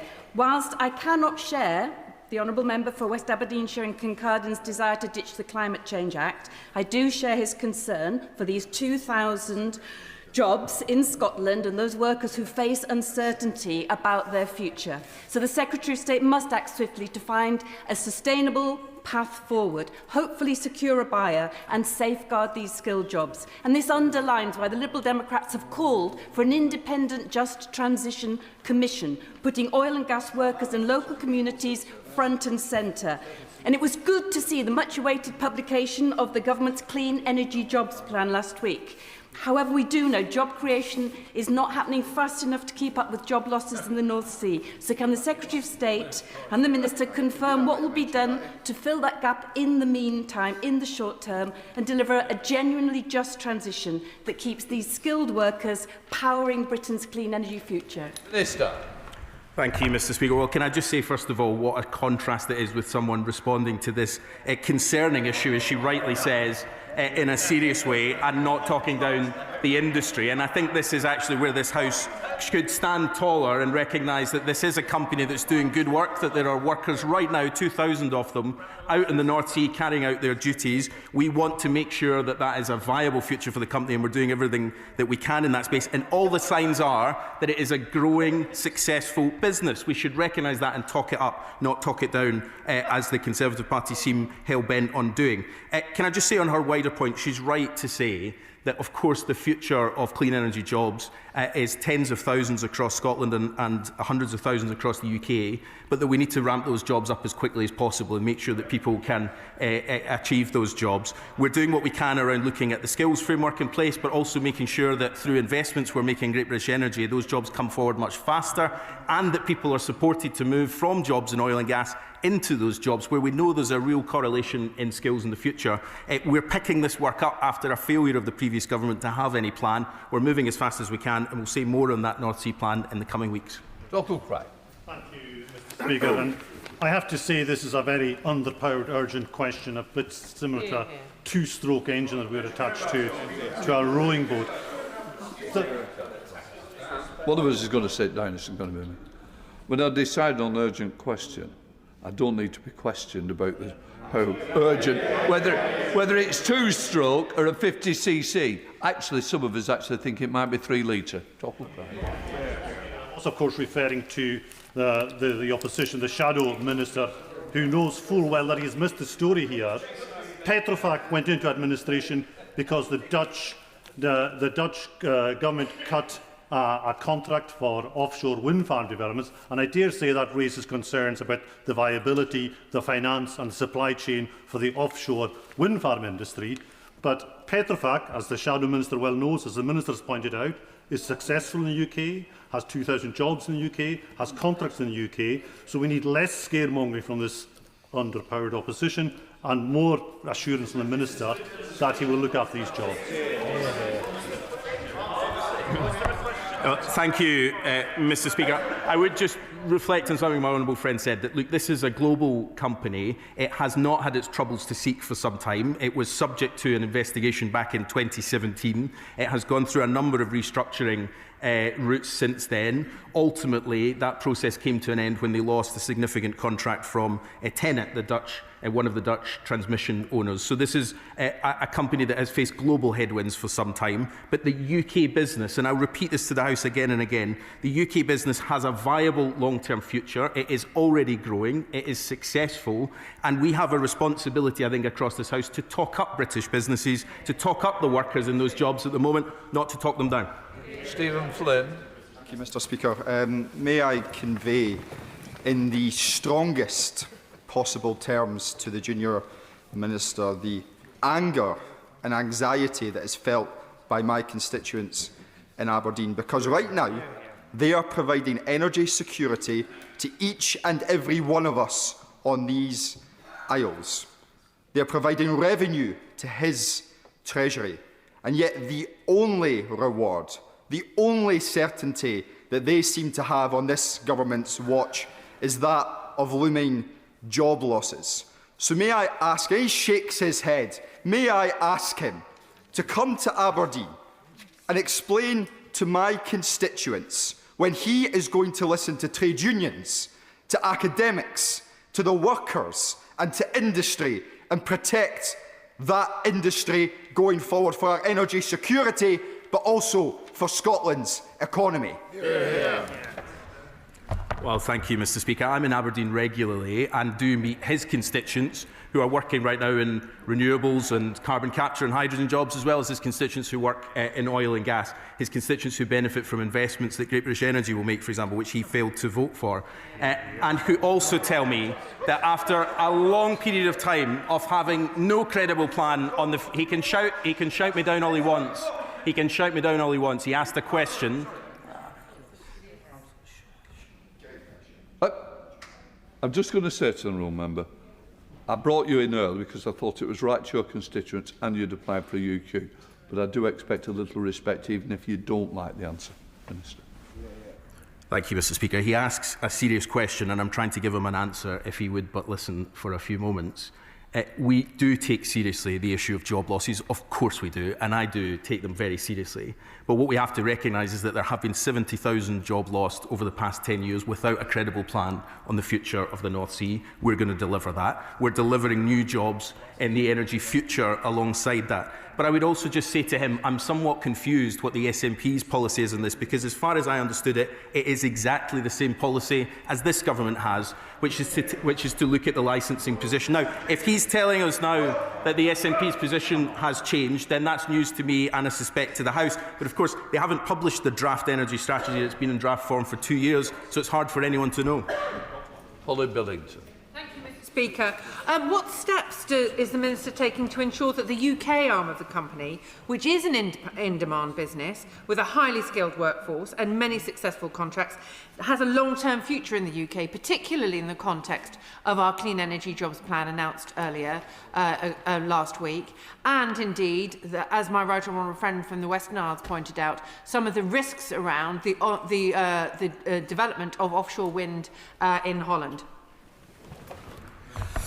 I thank my honourable friend for the question. Look, we have obviously been liaising with the company over quite a long period of time on the restructuring, and indeed the previous government did as well. We've been looking at this issue. We'll continue to work very closely with them to make sure that there is a viable long-term future for the UK part, but it's an in-demand business. As I say, just last month they expanded some of their contracts, which shows that they are successful, and of course they have a highly skilled workforce working in a huge range of jobs right across oil and gas. The wider question about investment into renewables is also one that we should take seriously, which is we have a huge opportunity in the United Kingdom to capitalise on the economic opportunities that come from offshore wind, from onshore wind, from hydrogen and carbon capture, but it requires consistency and a view that the UK is a safe place to invest, things that are put at threat by the party opposite. John Long. Thank you, Mr. Speaker. Anyone who has met businesses in Aberdeen will know that they rely on the oil and gas sector. This net zero at all cost policy by this Labour government is a disaster for high quality skills and jobs in the North East and across Scotland. So what urgent action will the government take to restore confidence and stability in the energy sector? Well, I reject his assertion that this government is somehow following a course without looking at the evidence. Clearly, oil and gas is a crucial part of our energy mix and will be for decades to come. We've been really clear on that. But so too is building up what comes next. And that does mean investing in the supply chains that so often were not part of building the infrastructure that we have in our waters. We towed things in and switched them on and had none of the jobs that went with it. We're determined to change that. But that comes with having a credible industrial strategy, and it also comes with a long-term plan for the future of the North Sea, something that we didn't have under 14 years of the previous government. Incredibly, Mr. Speaker, it's now 8 months since the Prime Minister announced £200 million from the National Well Fund for the industrial future of Grangemouth. I've had meetings with numerous companies that have proposals and are frankly impatient to get started. When will this money be spent? When will these jobs come to my town? Because all there is to show far is the bones of an unjust transition and industrial devastation.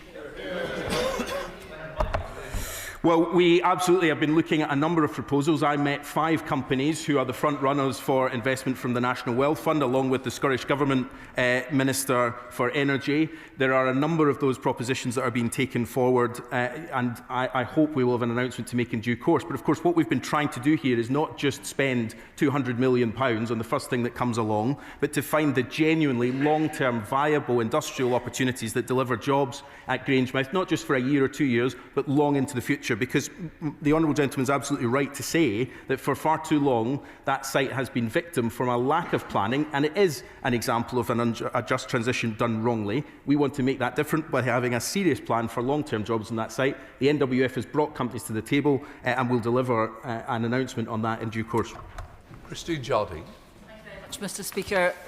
While I accept the Minister's comments about Petrofac, it is a very worrying day for not just the 2,000 workers whose jobs are at stake, but for the entire North East economy in Scotland, for the oil economy. And there are 2 things which are missing, which we desperately need in Scotland. And one is investment in jobs and the skills that we will need for those renewable industries that the Minister talks about. And the other is a reform of the taxation system, of the windfall tax, to make sure it's consistent and that we have consistency in the North Sea. So can the Minister tell us what this government is going to do about those things? Well, can I thank the Honourable Lady? She's right, of course, that any announcements like this are worrying for those directly involved, but obviously for the wider community, and I entirely recognise that point. She's right to say that investing in the jobs of the future is critical. We've worked with the Scottish Government, because we do work with the Scottish Government, to deliver joint funding for transition support so that workers can get the direct direct skills support they need to move from an oil and gas job into a renewables job. That's really important. But we do need to see much more in upskilling the next generation who can take advantage of the jobs that we'll create in the clean energies of the future. On the question of taxation, I'm afraid that's a matter for the Chancellor. Graham Downey. Thank you very much, Mr Speaker. My own constituency in Dunfermline Dollar has SMEs and large businesses working in renewables, working in oil and gas, solar, onshore wind and offshore wind.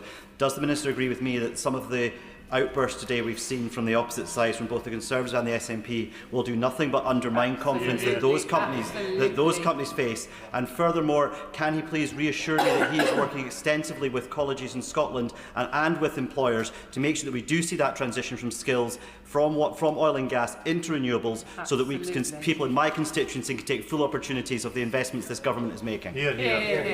Well, my honourable friend is absolutely right that there are huge opportunities coming. And look, when I say we should be proud of the history of oil and gas, we should also be really proud of what that industry is doing to transition into the future. We need to do much more to make sure those jobs are delivered now. But certainty and confidence that the plan isn't going to change overnight is critical for how we get private sector investment into the UK to deliver on these jobs. It's also why it's so important we look at skills in the round. And look, I do have to say, despite outbursts today, the SNP in Holyrood and this UK government are working closely on making sure those skills opportunities are delivered. Would I like that to go further? Of course I would like that to go further. I hope we'll have a change of government and can make that happen. But this only works if we have a serious approach to recognising the challenges and building the jobs of the future and making sure people can take advantage of those opportunities right across Scotland. We urgently need to restore confidence and stability in our oil and gas sector, or we'll be here again and again as more and more businesses suffer and more jobs are lost, whether that's in my Gordon and Buchan constituency, across North East Scotland, Scotland as a whole, or the UK as a whole. There are oil and gas and energy jobs everywhere in the UK. The future of Petrofac's 2,000 skilled and expertise staff, but also the indirect jobs that rely on them, are now at risk, and are at risk based on the Petrofac being able to find a buyer for its North Sea assets. Does the Minister think that the job of finding a buyer has been made more or less likely, given what the government has created, in the industry words, being the most unstable fiscal environment in the world? I have to say, Mr Speaker, I have enormous respect for the Honourable Lady, but this is not the day to be talking down this particular company. Now, she can make the wider points about this government's policy, and I totally recognise that, but this is a hugely important moment not to undermine a successful and growing company, to make sure that the suppliers and companies and customers of Petrofac continue to support that business, because it is operating, as of today, as normal. And I think it is incumbent on all of us to make sure that that continues to be the case.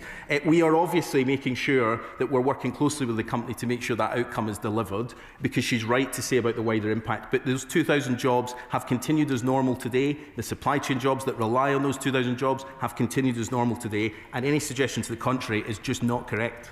Christine Sullivan. Does my honourable friend agree with me that it is important to speak responsibly, with care and accuracy, around the successful UK arm of Petrofac, because to do otherwise will only serve to undermine the business and job security that we all want to see across this House? And what steps is he taking to ensure it has a long-term future in the UK? Well, I thank my honourable friend. And look, of course, I come to this House and rightly expect to be challenged on this government's policies, and a back and forward that is as strong as we have had is important. But I think in this one instance on this company, separate from any view that members might have on the wider policies of this government, it is important that we come together where we can and say this is a strong, successful, growing company. It is in all of our interests right across this House to talk up the importance of this company continuing to be successful, so that a buyer is found or another commercial resolution is found, so that those jobs can be maintained. That's surely in all of our interests. Kirsty Blackman. Every single one of us has been criticising government policy, not criticising Petrofac, not criticising the expertise and the workers at Petrofac, not criticising any of the workers that are working in our oil and gas industry. The Minister says that he's been spending time in Aberdeen. Does he have any idea how it feels to be in Aberdeen just now? Does he have any idea how this is just another hammer blow that is coming? And it is because of the government's policies. It is because of the fact that there is this massive gap. Skilled workers in the oil and gas industry will just go go abroad. They will go away elsewhere. It does not matter whether or not we retrain them. The jobs are not there for them right now. What is he going to do to plug this gap? What is he going to do to keep these skilled workers in Scotland, in Aberdeen, in these islands, and not drive them away? Well, look, I take her first point with a pinch of salt after her second point, where she said that this comes as a hammer blow to the community. There is no hammer blow. Those jobs have been protected. And there are 2,000 workers today waking up doing the same job as they were doing last week. So I take a bit of a pinch of salt with that point. She's right, of course, to say, look, I am in Aberdeen. I don't pretend. She's an Aberdeen MP. Of course, she hears from her constituents much more than I am when I'm there. But I've made an effort to be there as often as possible to hear the concerns, but also to recognise that that is exactly why we need to move further and faster than we have done for the past 14 years of the previous government, 18 years of the Scottish Government, to put a credible plan in place for the future of those jobs. That does mean investing in future jobs, but also making sure that the processes are in place so people can take advantage of those jobs much more easily. Passporting, something which was stuck in the mud for years, is now being delivered because we helped to unlock it. Now, there's a lot more to do, and we'll say that in the coming weeks when we publish our Future of the North Sea plan, but we are the ones driving forward investment that creates the jobs of the future, and I'm afraid other parties, and I didn't until today count her party as one of those, are harking back to the past rather than recognising the jobs of the future need to go hand in hand with good, well-paid oil and gas jobs in the short term. Dr Scott Arthur. Thank you, Mr Speaker. And I thank the Minister for his statement and the confidence he has shown in these workers, absolutely. We've heard from the SNP, the difference between Labour and SNP just now is that SNP do want to scrap the energy profits levy, but they don't know what they're going to replace it with. They just want to replace it with something that's fairer. Does he agree that, does he think this is the kind of leadership we need in the oil and gas sector? Well, I say to my honourable friend, we recognise that the energy profits levy will come to an end. We've consulted on what the future of that looks like with industry. It's a matter for the Chancellor to obviously outline tax policy as it is standard practice in this House. It's not for me to say that. But I would say, look, there is a broader question here about how we make sure we're driving forward investment and talking down the investment in carbon capture, hydrogen, offshore wind and the supply chains is not the way to drive forward the jobs of the future alongside these critical, important oil and gas jobs that will be with us for decades to come. Sir Bernard Jones. Mr Speaker, can I ask the Minister why does he refuse to issue new licences for the exploitation of new gas fields and new oil fields in the North Sea? Because that is what the industry would like, and that is what the country would like, because we'd like a stronger balance of payments, we'd like more tax revenues for the Exchequer, and we'd like a future for the North Sea oil industry. What is the point of choking off our own North Sea oil and gas industry when we have to import those fuels from other countries? Well, we will respond to the consultation question on the future of licensing in due course. It was our manifesto commitment on which this government was elected to not issue new licences to explore new fields, but we will support existing licences and existing fields for the lifetime that they exist for, and that remains our position. What we also have said, though, is that that is about how we manage the future of the basin, which has been in decline for 20 plus years now. We hit peak oil and peak gas in 1999 and 2000 respectively. We have been in transition for a long time. That means investing in the industries that come next alongside oil and gas. Stella Crease. Thank you, Mr Speaker. And following on from that question, can I just say how reassured I am that it is this Minister looking at this, fighting for those jobs for those people in Aberdeen, but also acutely aware that the previous government did not take full account of what impact the Shadow Minister raised Rosebank. We now know that Rosebank would create 50 times more climate-harming gases than it originally admitted to the previous government that it would do. And we know that the climate crisis is one of the biggest drags on growth that there is. So can I ask the Minister just to set out, I know he is as committed as we all are to protecting jobs and protecting the planet. What more can we do within our supply chains to support the work that he is doing and get those growth and get the just transition that this country desperately needs without Rosebank? Well, I think the House will understand that I won't be drawn at all on applications that are currently in for decision, so I won't comment at all on that specific application. But I would take the broader point. It was raised earlier that the net zero economy is growing 3 times faster than the economy at large. It is our economic future. I was at the G20 in South Africa recently, where ministers across the world were talking about the opportunities of the clean power transition in their own countries. This is the economic opportunity of the 21st century. It's also how we deliver on climate leadership, which does still matter, contrary to what opposition politicians might now think. But it is also only right if we deliver it with a genuinely just transition for those workers that have powered our country for the past 60 years. We have seen where transitions have not been done well. The previous government failed to put in place any kind of plan. We're not going to do the same. We're going to deliver a plan that delivers a just transition and also our economic future. Ms. Logan. Mr. Speaker, I hear the Minister's reassuring words, but surely he can understand the worry of the workers waking up this morning to the news that they heard. And it's not just warm words that are causing the problem, it's policies. It's the energy profits levy, it's the ban on exploration. And it's not just me that's saying this. Here's a list of some of the people that are concerned. The Port of Aberdeen, Robert Gordon University, the North Sea Transition Authority, the Tony Blair Institute, the Scottish Affairs Committee. So what is the Minister going to do in terms of addressing these policy problems? Can I thank him for his tone? And just to repeat that I absolutely accept the point that he makes. Of course, I'm saying today that we can be absolutely clear about the viable future of these 2,000 workers, and we should be positive about it, but that does nothing to those who might be worried about it. And of course I recognise that point. I just think it's also important that we talk up the future potential of this company. On the point on EPL, which I'm just going to come to, look, we accept that the EPL will come to an end. We've consulted with industry on what the future of that looks like to make sure that price spikes do result in the Treasury gaining some value from that. I think that's a principle that his party and mine are agreed on. That's rightly a matter for the Chancellor to take forward. But I think if he is in favour of a tax cut for oil and gas, it is quite important that he says where will that significant amount of revenue come from to fund the public services that he and I rely on. Mary Glendon. Thank you, Mr. Speaker. I welcome the government's mention of tiebacks in a recent consultation earlier this year. But their development is important because it reduces costs and extends the life of existing critical infrastructure. However, many existing hubs are reaching the end of their life. We may miss the opportunities that are in front of us. So will the Minister look at tiebacks as a pragmatic step to help aid the transition?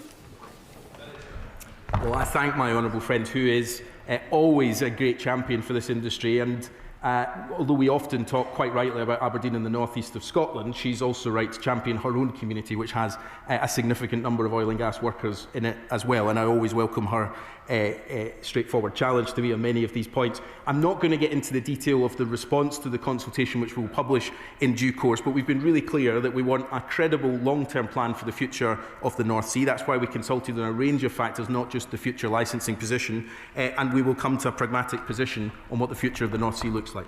Julian Lewis. How many years does the government estimate we shall have to keep importing foreign oil and gas as a result of not being allowed fully to exploit our own supplies? Well, perhaps I would switch the question back to him and say, for how many years have we already been importing oil and gas? Because this comes to the fundamental point here. The party opposite wants to pretend that in July last year somehow we switched to becoming a net importer of oil and gas. That is not what happened. Over many, many years, his party oversaw that transition. And look, I recognise the geology of the basin means that to some degree there would not have been different decisions if we had been in government. That's the nature of the basin. What we could have done differently was see that the transition was happening and deliver the economic opportunities with what comes next. That's what we're going to do. Mr. Speaker, does the Minister share my concerns at the way that Reform and the Conservatives deny the reality of climate change and deny the fact that the best way to protect energy jobs and to protect people's jobs is to follow the Green Jobs Plan? And does he also agree with me that nuclear, such as Heysham 1 and 2 in my constituency, and if I get my way, new nuclear at Heysham, are vital to the Clean Energy Jobs Plan? Well, I was going to say this might be a note of consensus across the House, but then, of course, I remembered the SNP have this ideological objection to nuclear in Scotland, so they won't benefit from the economic opportunities that come from thousands of well-paid, skilled, trade unionised jobs in nuclear. But we do believe that there is a long-term future for nuclear. That's why we announced funding for Sizewell C. It's why we concluded the SMR programme. It's why we have been working with the US government to bring forward private funding partnerships to make sure we're building the latest technology here in the UK. It comes with thousands of jobs. It helps deliver on our energy security long into the future, and it also helps tackle the climate, because this party does believe that the climate crisis is an existential threat to our future. We should do everything we can to tackle it. Richard Tice. Thank you, Mr. Speaker. So thousands more jobs at risk alongside the thousands of families and jobs at risk at the Lindsey Oil Refinery in Lincolnshire, all because of this government's policies about net stupid zero. And yet the Minister talks warmly about the growth prospects for Petrofac. To grow, you need an industry. To have an industry, you need more oil and gas licences. So will the Minister change course and now allow the exploration and more licences to produce oil and gas in the North Sea? Well, I'm not sure there was a hugely coherent argument there, because on the one hand he seems to say that the future might be in these clean energy jobs, but then he says, well, they might not be delivered fast enough, so we shouldn't bother doing it. Look, we think there is an important long-term future in delivering clean energy, including in his constituency, where many of these supply chain jobs will be delivered. He's against that economic investment. He should explain to his constituents and to the wider country why they want to make this country more energy dependent, not less energy dependent, why they are against the economic opportunities that this brings. And look, even if we disagree on the climate crisis, which I find staggering given all the evidence, but I accept he might bury his head in the sand on it, we should at least agree that there's a huge economic opportunity and an opportunity to maintain our energy security. Alice MacDonald. Thank you very much, Mr. Speaker. I recently visited Baxton Gas Terminal in the Honourable Member for North Norfolk's constituency on the North Sea coast. It already provides up to 1/3 of our nation's gas supply. It is ideally placed to be a carbon capture and hydrogen hub. The Minister has just talked about jobs, and I do want those jobs in my area. So would the Minister recognise the vital role that the east of England plays, and would he back Baxton's plans to ensure its low-carbon future and help secure good local jobs? My honourable friend is right to highlight that this was a huge opportunity that the previous government talked a lot about but actually didn't move forward on delivering. We had in the spending review significant amounts of investment to move forward the carbon capture clusters, and we followed that up with specific investments over the past few months, and I've been privileged to visit some of these sites and to see the potential for maintaining existing jobs in industry while building jobs of the future in carbon capture. We are hugely positive about the future vision for carbon capture across the country as a way to tackle our emissions, to help us get to net zero, but also to create good industrial jobs in the process. Martin Vickers. I thank the Minister for the engagement we've had over the future of Lindsey Oil Refinery in my constituency. Is he in a position to give any indication of what support the government might give and when a final decision might be taken? And would you at least acknowledge that new licences in the North Sea would actually offer job opportunities for those people whose jobs are at risk?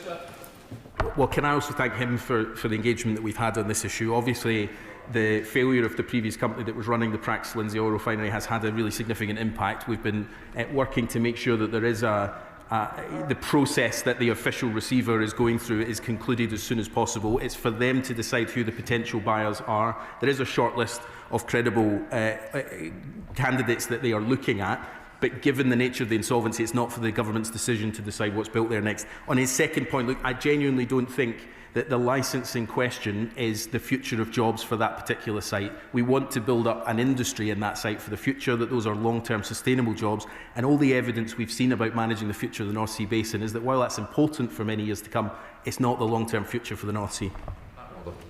Thank you, Mr. Speaker. It's very important to increase the number of skilled jobs in renewables and in hydrogen. I welcome the Minister's mention of the plan. Can he say more about the government's Clean Jobs plan? And in particular, can he say more about training and development for younger staff and also retraining for existing staff? Well, can I thank my honourable friend for the question, and particularly for mentioning, as he did at the end, retraining, because what we're seeing across the energy system at the moment is huge opportunities for people in the middle of careers to transfer into the energy system. We've been looking just in the past few weeks about a scheme to support veterans leaving the armed forces to get jobs building infrastructure. There's huge opportunities there if we can capitalise on this clean energy transition. We also need to invest in the future of the next generation of workers. In England, we're looking at technical training colleges to make that happen. Funding goes to the Scottish Government to do that in Scotland, and of course to the Welsh Government as well. The future of our energy system is clean energy. We want to make sure we've got the jobs and the training opportunities that go with it, so that people of the country get the economic advantage as well as the country getting the energy security. Dr. Ellichar. Thank you. Mr. Speaker, the Petrofac news today has nothing to do with UK oil and gas policy. This is a company with a long history of financial challenges, mismanagement, fined millions for bribery, lost £6 billion in value since 2012, and now lost a contract with the Netherlands. Does the Minister therefore agree with me that any attempt to claim otherwise is blatant political point scoring by the Tories and others with a head-in-the-sand climate denial agenda, and is a distraction from what really matters, which is ensuring that every worker's job who is affected by today's news is properly supported? Well, look, I agree with the honourable lady on the wider point here, which is that, as I outlined in my opening answer, Petrofac has not had its troubles to seek.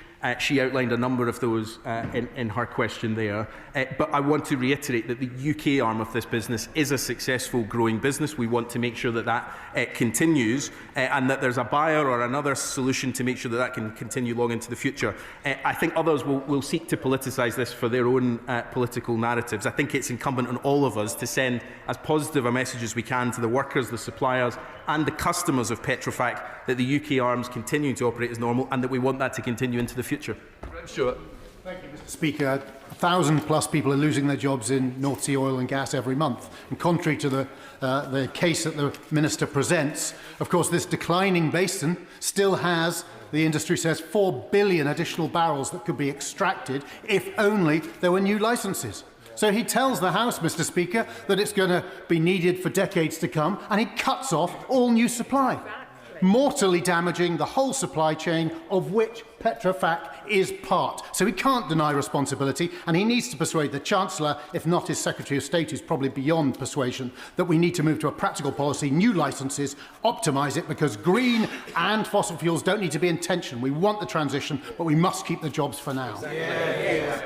Well, can I firstly say I welcome the honourable gentleman's recognition that we seldom hear from the front bench of his party these days, that this is a transition and that we want the economic opportunities of oil and gas and renewables, and it's a delight to hear him say that. I think his front bench should say that more often and talk up the phenomenal industry that actually I have to say his party should take a bit of credit for over the past 14 years, building so much of the renewables across the country, but they've turned away from that. On the licensing point, look, I can't remember at what point the honourable gentleman was in the government, but of course the previous government said they wouldn't issue new licences, then they briefly did, then they recognised that that was the wrong policy. I think it was the Liz Truss years where they changed around. The future is a tiny fraction of licences that have been issued have ever resulted in extraction from the North Sea. We'll manage existing licences for their lifespan. We'll have a pragmatic view on the future of the North Sea, which we'll announce in the coming weeks. But the long-term future of the North Sea doesn't lie in oil and gas. It lies in renewables, carbon capture and hydrogen. Angus MacDonald. Thank you very much, Mr. Speaker. I wonder if the Minister would consider whether it really is a just transition, because we are getting thousands of contractors arriving in the Highlands. They stay in workers' camps. There's very few legacy houses being agreed. They're not employing local people, and all in an area where we have the highest level of fuel poverty in Britain. Well, firstly, let me say, Mr. Speaker, that you know winter has come when the honourable gentleman turns up in his lovely knitted jumpers, and it's a pleasure to see them back again. Yes. Can I say, look, He and I have had a number of conversations about this, and I recognise how seriously he takes it. I think there have been some good moves recently to look at legacies left behind, particularly on housing, in fact, where we're building housing that suits the workforce at the moment but can be left behind for communities afterwards. There's a lot of work that we need to see in partnership with the Scottish Government, who of course have responsibility for housing policy, to make sure that those opportunities are taken forward. My honourable friend, the Minister for Consumers, will be saying much more in due course about our plan for warm homes. That will result in significant spending in Scotland, but in the hands of the Scottish Government, who have cut this budget time and time again. I hope they'll change their ways and help support his constituents to have warmer homes this winter. So Desmond Swain. Has he made any estimate of the likely impact on Petrofac and similar enterprises of the extension of the Energy Profits Levy? Well, as I've said in a number of answers now, the UK arm of Petrofac is a successful and growing business. The reason that its holding company went into administration today is a number of different factors, but the loss of an international contract, nothing to do with our policy in the North Sea. Mark Pritchard. Mr. Speaker, of course, climate change exists, just for our colleagues on the green benches, and we need green investment, we need green jobs, and we need the green transition. But isn't there a fundamental flaw at the heart of government's policy, and that is that it is ideologically driven? And have we not learned anything with Russia's invasion of Ukraine on energy security, energy sovereignty and energy independence? And I put it to the Minister, with the greatest respect, in the medium to long term, if we continue down this track too quickly, too fast, without a stable transition for both workers and for the energy sector, that we could end up being, actually, the government could be in a position of undermining the UK's national security. Well, I thank him for the way he's put the question. And I would firstly just say, look, energy security is at the heart of what we're trying to do, because our exposure to fossil fuels is what led to some of the most significant price spikes in all of our constituents' bills that they are still facing today. Our continued exposure to the impact of Russia's invasion of Ukraine, even though none of that Russian gas now reaches us, is because of the international markets that drive it forward. So the only way to take back control of our energy is by building the clean power system of the future. But the pace of that transition is absolutely right. We are driving forward momentum now to make sure that the investment comes forward to create the jobs in the economy right now. That's been successful, £50 billion just in the past year of private investment. My view is that we should have recognised 10 or 20 years ago, under the previous Labour government and under the previous Conservative government, that a transition was underway and put in place then a credible plan for protecting these jobs. That wasn't done, but we are now determined to do it so that the future transition for oil and gas workers is into good, well-paid jobs in renewables, carbon capture, hydrogen and other technologies, and so that we have a genuinely just and prosperous transition. Finis Mehdi. Cyfarwydd, job losses in the North Sea come from the lack of strategic energy transition plan. The same applies to nuclear in Wales, where the lack of a plan for Wilbur has seen nuclear jobs on Ynys fall to a record low. Does the Minister agree that future-proofing our energy industries against job losses and rising costs requires a clear strategy and timely decisions from this government? Well, I thank the Honourable Lady, who takes every opportunity possible, quite rightly, to ask me about her constituency and a range of energy issues in her constituency, and I thank her for that. Look, the SMR programme we inherited from the previous government. We've concluded Rolls-Royce winning that competition. The future of nuclear will be taken forward with our Hinkley Point C, Sizewell C, and the future of the SMR programme, but also private sector investment in the US and UK partnership to build it. The siting decisions on where the SMRs will be is under consideration by my honourable friend, the Minister for Nuclear, at the moment, and we'll have more to say about that in due course. Dr. Caroline Johnson. For everyone who likes it. This government likes to tell people that growth is its first priority, but growth requires abundant and cheap energy. Does the Minister recognise that the current government's policy, that the only thing it's growing by crippling the oil and gas industry, is domestic prices, business prices, and the number of job losses in the oil and gas industry? No, I don't. And look, The clean power that we're trying to build is how we make sure we get gas off as the price setter on our system. Gas, at this moment in time, sets the price 80% of the time, despite it actually being clean power that's often powering the country. That's a problem that we have to get off so that all our constituents benefit, but also businesses benefit from cheaper power. And of course, the cheapest form of electricity that we can build at the moment is solar, and I know the Honourable Lady objects to a number of those schemes in her own constituency, as she's perfectly entitled to do. But I would say to the party opposite, if we want to build a power system that brings down bills, they have to support the infrastructure that goes with it. Neil Shastrahurst. Thank you very much, Madam Deputy Speaker. And sadly, this is not an isolated case. Regrettably, it's a pattern of decline that we are seeing under this government. So can the Minister set out how many companies must go under before the government realises that Great Britain cannot build a resilient and secure energy system without shutting down the energy industry? Well, let me just challenge the premise of his question once again. Petrofac's UK arm has not gone under. It is working today as it did yesterday and the day before and the day before, and it will the day after. It is a successful, growing business, and we have a responsibility to talk up that industry to make sure that it has a viable long-term future. We'll continue working intensively in the next few days with the company to make that happen, but we do have a responsibility not to undermine a successful business, which is what the UK arm of Petrofac is. The company that went into administration today is the top co of Petrofac, which has no employees. Richard Ford. Deputy Speaker, the UK's electricity price is set by gas 98% of the time. By contrast, the electricity price in the EU is set by gas less than 40% of the time. If the electricity price in the UK was set by the price of clean energy more often, wouldn't the UK be a more attractive destination for investment in energy generation? Well, the Honourable Gentleman put it absolutely right, and I think the Shadow Front Bench said no in response to that. Look, the only way that we deliver long-term energy security is to get off the roller coaster of fossil fuels. The future is in clean energy. We see that across Europe, where nuclear and renewables are driving down the cost of electricity, but also insulating them from the price spikes that we've seen from things like Russia's invasion of Ukraine. We are too exposed to gas at the moment, and that's why our electricity prices are high, even though for so much of the day our power is being generated by clean energy, which is considerably cheaper. Clean energy is the economic opportunity of the 21st century. It's how we deliver our energy security, how we tackle the climate crisis, but how we bring down bills for people now and in the long term. Lewis Copping. Thank you, Madam Deputy Speaker.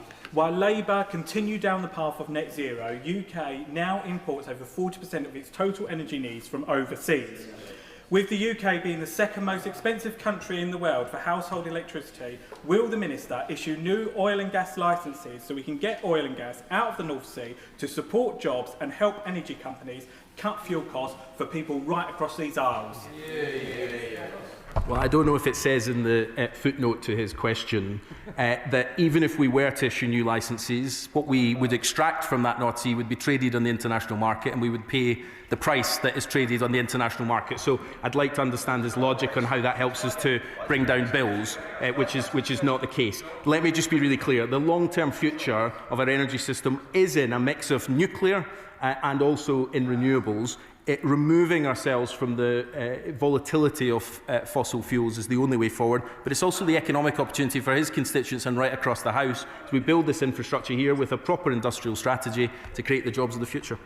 Gregory Stafford. Thank you, Madam Deputy Speaker. Can the Minister explain to my Farnham and Borden constituents how the ban on new drilling for oil and gas, whilst importing gas from other countries at a higher cost, is going to bring their bills down by £300? And when is that going to happen by? Well, I'll say to his constituents and to anyone's constituents that we have seen over the past few years, his constituents have been paying the price, in fact, for what happens to our exposure to fossil fuels. It was the previous government that had to spend tens of billions of pounds reducing people's bills because of our exposure to fossil fuels. He's perhaps forgotten about that, but I can tell you his constituents will not have, because they're still paying the price for it. This government's determined not to make the same mistake again. They're willing to go back to the fossil fuel casino again and again and again and hope it gives them a better hand. We're going to build the clean power system of the future and bring down bills for good.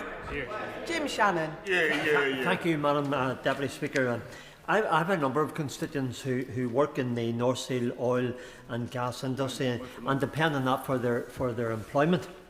The Minister will be aware that if a buyer is not found, the knock-on effect will not be limited to those families facing redundancy, but to a nation with energy security. So does the Minister not accept that the uncertain government support has had a natural effect on the future sustainability of this industry, and that we need to be realistic and acknowledge that government needs to continue to invest in the industry until we approach that far-off time when just perhaps we don't need that oil and gas? Look, I always welcome the honourable gentleman's contributions in our many debates on energy here and in Westminster Hall. He's right, of course, that the impact of job losses go well beyond just the individuals. I would just reiterate in this case there have been no job losses in the UK. This company continues to be successful and it's in all of our interests to make sure that remains the case. On his wider question, look, I know that the impact of supply chain jobs in his constituency and across the country are felt. That's why we need to building the new energy infrastructure here as well, because for too long all of those offshore wind platforms that were towed into British waters gave jobs to other countries instead of jobs here in the UK. We're determined to do something different about that, and that's why we're driving forward investment in the supply chains to make sure there's a viable future for his constituents and across the country. And that concludes the urgent question. I'll give the front benches a few moments to swap over and for the House to settle. Thank you.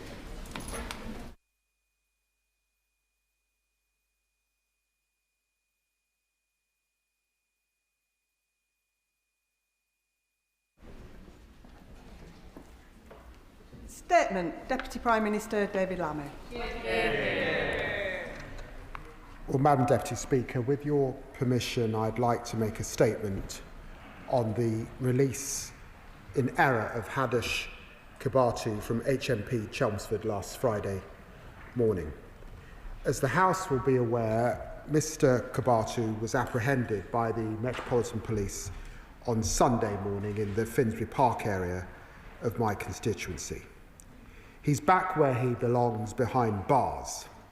And I'd like to thank the Metropolitan Police, Essex Police and the British Transport Police for their swift action to return him to custody, and the public who helped locate Kebatu after the police's appeal. I can tell the House that he will now be transported for deportation back to Ethiopia as quickly as possible. However, this does not change the fact that Mr Kebatu's victims are rightly outraged about what has happened. And I'm livid on their behalf. And on behalf of the public, this was a mistake that should not have happened. The victims expect better, the public expects better, and this government expects better from a critical public service, which plays a vital role in our first duty to keep the British people safe and free from harm. Madam Deputy Speaker, on Friday the 24th of October, Mr Kebatu was scheduled to be transferred from HMP Chelmsford to an immigration removal centre, from which he was to be deported. Due to what appears to have been human error, he was instead released into the community at 10:25 a.m. Shortly after 12 p.m, concerns were raised about the release to the duty governor, and following checks, staff were dispatched to locate him. When it became clear that he was no longer in the vicinity of the prison, Essex Police were notified and a manhunt began. Her Majesty's Prison and Probation Service instigated an immediate investigation, and I've asked for the initial findings to be with me this week. And the House will appreciate that in the meantime there is a limit, obviously, on what I can say. But members will be aware that there are national security considerations within a case like this, and I will update the House in the appropriate way as soon as I can. But what I can say today is that there must and there will be accountability for what has happened. Madam Deputy Speaker, when I was first informed of the release in error, I spoke immediately to the duty governor at Chelmsford and senior HMPPS leaders to understand what was known and seek assurances about the immediate measures being taken. I tasked my officials working through the night and coordinated a response with the Home Office and the police. And I'd like to put on record my thanks to the Home Secretary for her engagement over the weekend. I also chaired 3 operational meetings with the police, and on Sunday was able to travel to Wood Green Police Station just outside my constituency to personally thank the police officers who caught Kebatu. Madam Deputy Speaker, I've been clear from the outset that a mistake of this nature is unacceptable. We must get to the bottom of what happened and take immediate action to try and prevent similar releases in error to protect the public from harm. First, on Friday, I instructed the CEO of Her Majesty's Prison and Probation Service to carry out an urgent review, to look at the checks that take place when a prisoner is released and identify immediate changes that could be made to the process in order to mitigate against the risks of release in error. As a result, HMPPS have taken steps to make these processes more robust. There will now be more direct senior accountability for ensuring protocols and checks are correctly applied, including a clear checklist for governors to determine that every step has been followed the evening before any release takes place. These are the strongest release checks that have ever been in place, and they will apply to every release from custody and are effective immediately. Second, any foreign national offender being removed through the early removal scheme, the scheme through which Kebatu was supposed to be removed from the country, can now only be discharged when the duty governor is physically present, and there will be no ERS removals from HMP Chelmsford for the rest of this week. And third, I'm today announcing that there will be an independent investigation by Dame Lynn Owers. I spoke to her yesterday, former Deputy Commissioner for the Metropolitan Police and Director General of the National Crime Agency, and she will fully establish the facts of Kebatu's release and whether staff had sufficient experience, training and technology, and she will also talk to the victims in this case to understand the effect this incident had on them. Her report will highlight points of failure and make recommendations to help prevent further releases in error, which have been rising year on year since 2021, going from 9 per month on average in 2023 to 17 per month in the period spanning January to June 2024. And I'm clear that a single release in error is one too many, which is why we have launched this independent investigation. And I can tell the House that it will have the same status as those into other prison incidents, including the awful attack on 3 prison officers at HMP Franklin in April of this year, and the escape of Daniel Khalife from HMP Wandsworth in 2023 under the last government. Madam Deputy Speaker, releases in error are a symptom of a system that we inherited from the party opposite. Truth hurts. Jails were full almost to breaking point, and the threat of total collapse in law and order. The fact is that we were left with prisons reeling from historic funding reductions. Madam Deputy Speaker, a 24% real terms cut from 2010 to 2015 and 30% cuts in staffing, leaving us today with over 50% of frontline prison officers having less than 5 years' experience. It's little wonder, then, when the system has been brought to its knees, that errors like this happen. We must also be honest that the previous government's approach to this crisis, piecemeal, complex emergency releases in the hope that the system wouldn't collapse, has added to a level of complexity and pressure that makes errors more likely. This government has been transparent about the difficult decisions necessary to fix the mess for good so that prisons can keep us safe, and future governments need not find emergency solutions to free up capacity. And this government has brought forward the sentencing bill currently making its way through this House.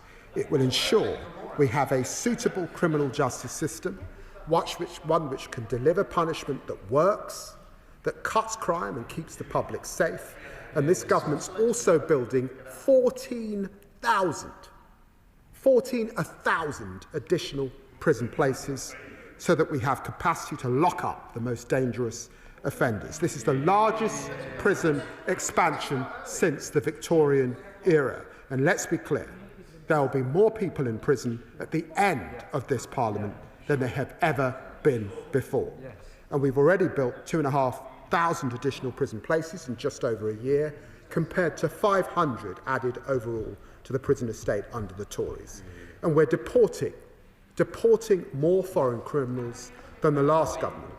We've changed the law last month to speed up the early removal scheme, something that, to be fair, the Shadow Justice Secretary called for, so that most foreign prisoners can now be deported after serving 30% of their custodial sentence rather than the previous 50%. And through the sentencing bill, we will go even further to deport foreign criminals as soon as possible after sentencing.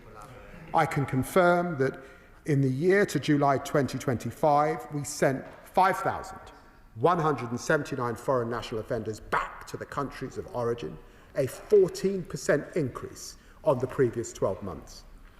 This frees up desperately needed prison places and saves the taxpayer the £54,000 per year in cost to hold an individual offender.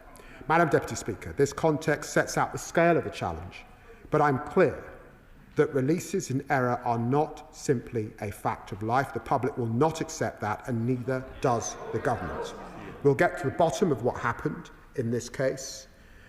We will take whatever steps necessary to tackle the spike in releases in error so that we can uphold the first duty of every government to keep the public safe from harm. I commend this statement to the House.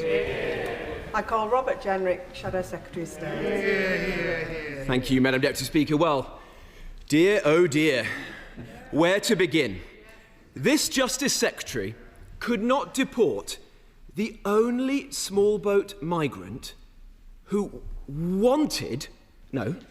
who tried to be deported. Yes. Having been mistakenly released, Hadush Kebatu came back to prison asking to be deported, not once, not twice, but 5 times. But he was turned away. Madam Deputy Speaker, the only illegal migrants this government are stopping are those that actually want to leave the UK. His officials, briefing the press, called it the mother of all... Yeah, they're not wrong, are they? Calamity Lammy strikes again. It's a national embarrassment. And today, the Justice Secretary feigns anger at what's happened. He says he is livid Kebatu was mistakenly let out. But under his plans to abolish short prison sentences that he forced through the Commons last week, Kebatu would never have even stepped foot in prison in the first place. So let's get it straight. We had the spectacle of the Metropolitan Police scouring London to find a man the Justice Secretary is simultaneously legislating to avoid sending to prison. What an absolute farce. So look, I must commend the Justice Secretary's performance. It is truly BAFTA worthy. He has perfected the art of performative outrage to a T. On Wednesday, well look, they may be laughing, but let me finish this point. On Wednesday, he will force every one of his MPs to vote again on the sentencing bill. which will see hundreds of sex offenders, just like Kebatu, avoid prison altogether. Sick men who destroy the lives of young girls, who steal their childhoods from them, they will be free to roam your communities, to steal the childhoods of your constituents. And I'll tell you who'll be livid then. The British public will be livid, and they'll know who's to blame. Madam Deputy Speaker, the Justice Secretary says he's launched an inquiry into what's happened. But he should be able to provide some basic questions to the House now. With respect to the prison in question, HMP Chelmsford, there's clearly a very significant problem. In a previous internal audit at Chelmsford, officials had marked their own homework as good, yet inspectors rated it as of serious concern. What is the Justice Secretary going to do now to address the way in which problems in our prisons are covered up routinely or wished away? On the subject of the inquiry itself, you won't be surprised to hear I am, how shall I put it, sceptical about this government's ability to conduct inquiries with any competence. Why is it limiting itself to this particular security farce and not the other glaring errors, like the doubling of drone sightings above prisons, the soaring assault on prison officers, or the rampant extremism we're now seeing in our jails? Shocking as this accidental release is, it is not a one-off blunder. It has come to be the norm under this government, as the number of prisoners mistakenly let out early has more than doubled. So can the Justice Secretary tell the House how many of the 262 prisoners let out mistakenly in the year to March were violent or sexual offenders? And how many are still at large? There are now record numbers of foreign nationals clogging up our prisons, more than under the last government. How many of those 262 prisoners accidentally released are migrants, like Kebatu, who were awaiting deportation? Madam Deputy Speaker, can the Justice Secretary give the House his cast-iron assurance that this man will be deported from our country by the end of the week, as he promised on the news on Sunday? And if he fails, will he take responsibility and resign? And lastly, on Tuesday, the Justice Secretary blocked my amendment to release the migrant crime data. Does he now finally acknowledge that there is a link between the small boats and crime in this country? And will he call the small boats out for what they are, a national security emergency? Madam Deputy Speaker, this man should never have been in our country in the first place. That's the truth. He should have been detained. He should have been deported. Instead, he was put up in a hotel in Epping and allowed to prey on schoolgirls.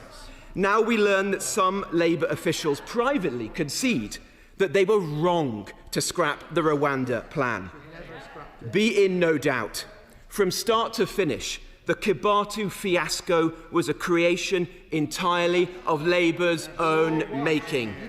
So I say to the Justice Secretary, there's no point coming to the House today professing to be livid at the consequences of your own policies. The British people, they can see straight through you. Madam Deputy Speaker, this is a serious issue, and that's why there will be a full independent investigation. The Shadow Justice Secretary, I'll give him this, he's smooth. But as my mother would have said, if he was chocolate, he'd lick himself. He should hang his head in shame. The crisis in our prisons that we're faced today is because of 14 years of failure under his government.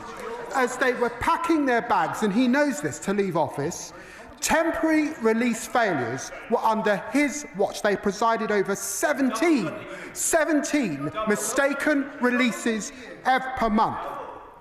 This didn't happen overnight. It was not inevitable.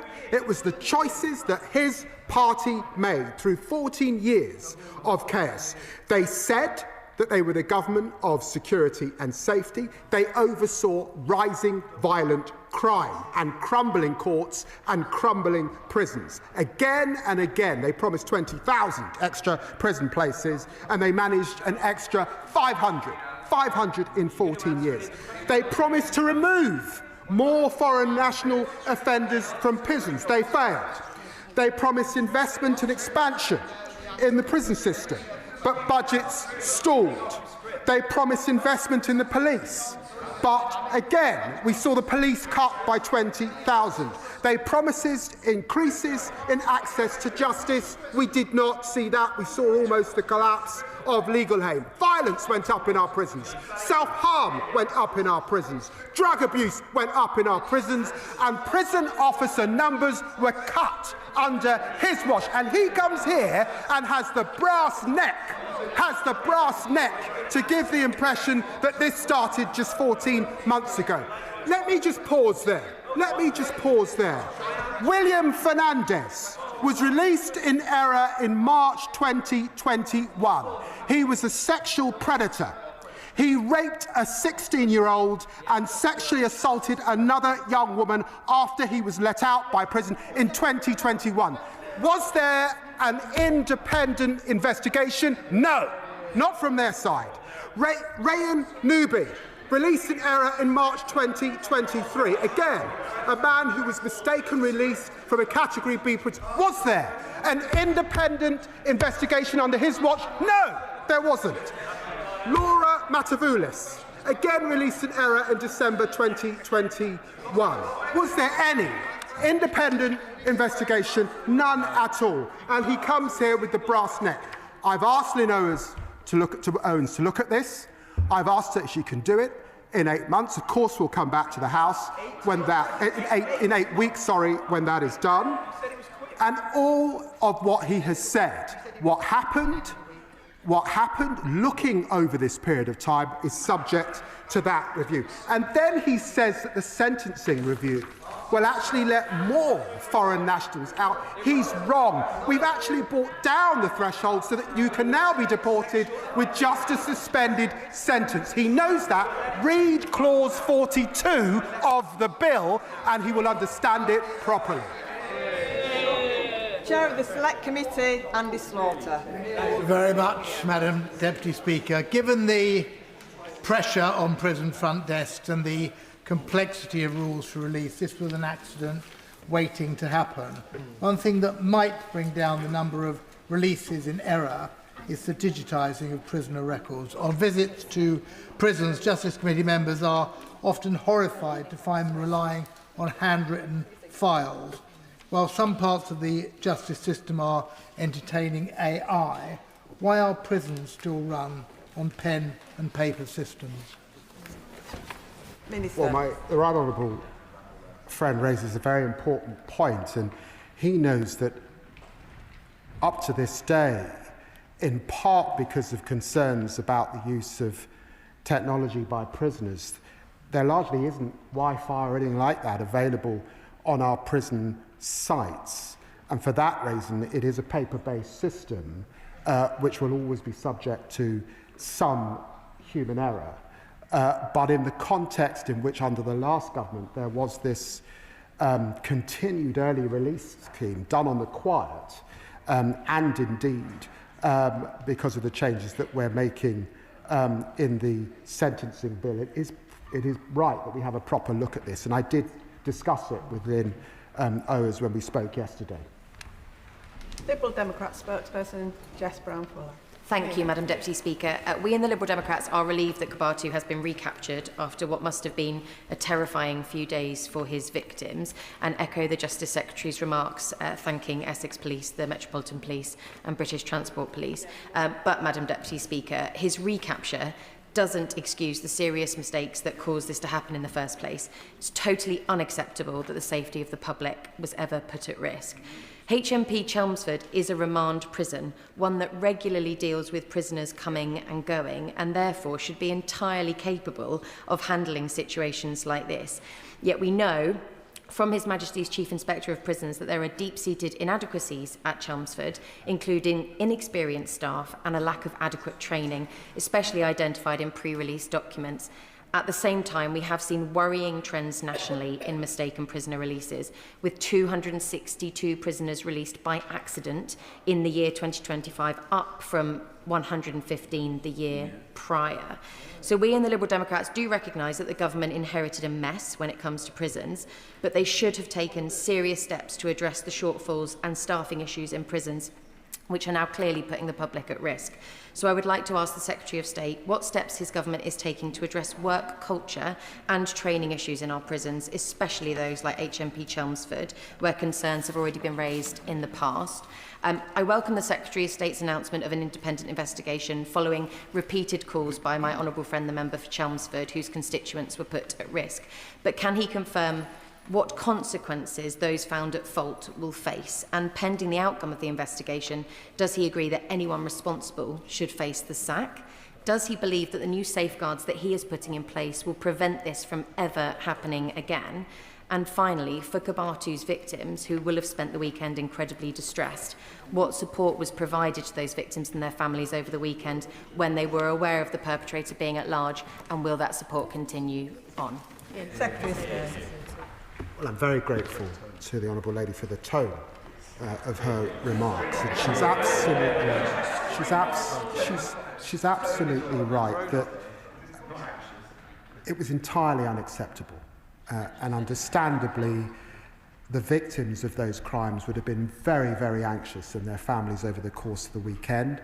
And the public at large would have been anxious, particularly women and children. She is right, however, that there are issues, because we now have 50% of staff in our prisons who are effectively new on the job as a result of what we inherited. And it is important that we give them the appropriate support and training over this period.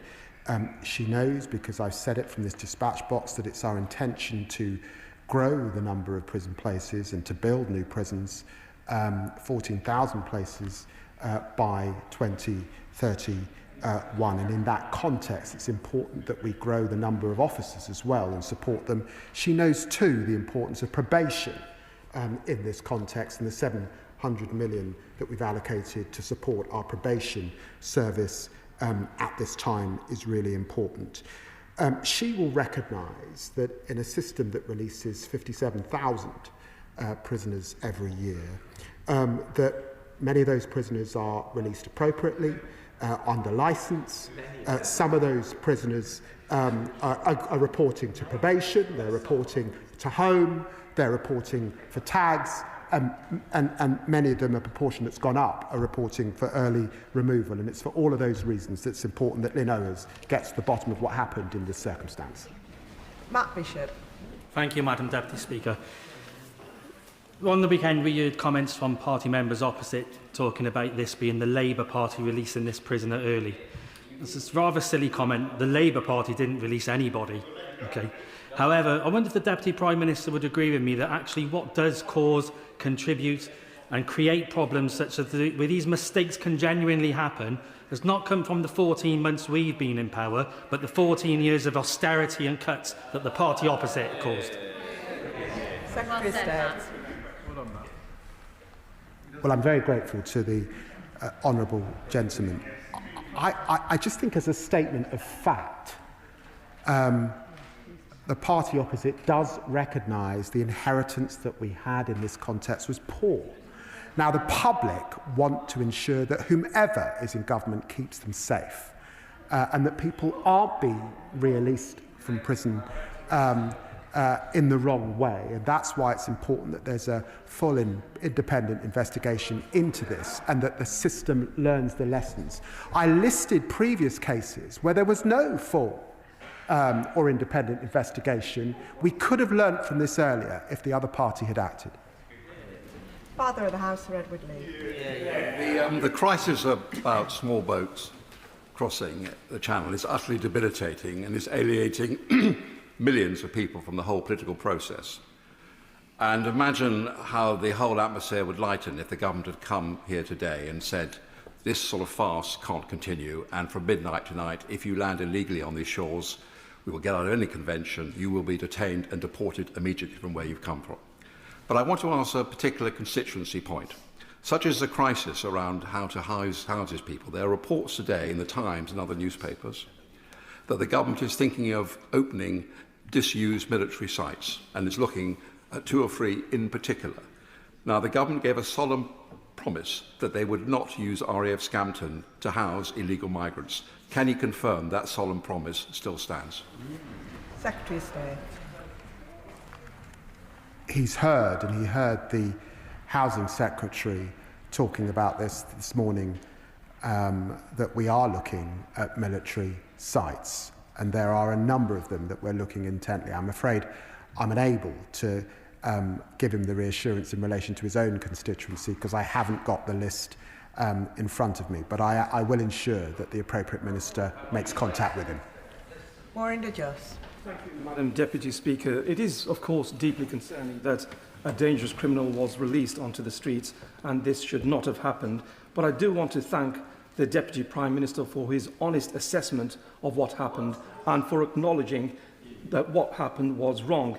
But does he agree with me that we are actually dealing with 14 years of Tory neglect with overcrowded and understaffed prisons, and when things go wrong, as they have done, it is essential that we take swift and decisive action so that the public trust in the justice system is maintained, and that is exactly what we are doing now.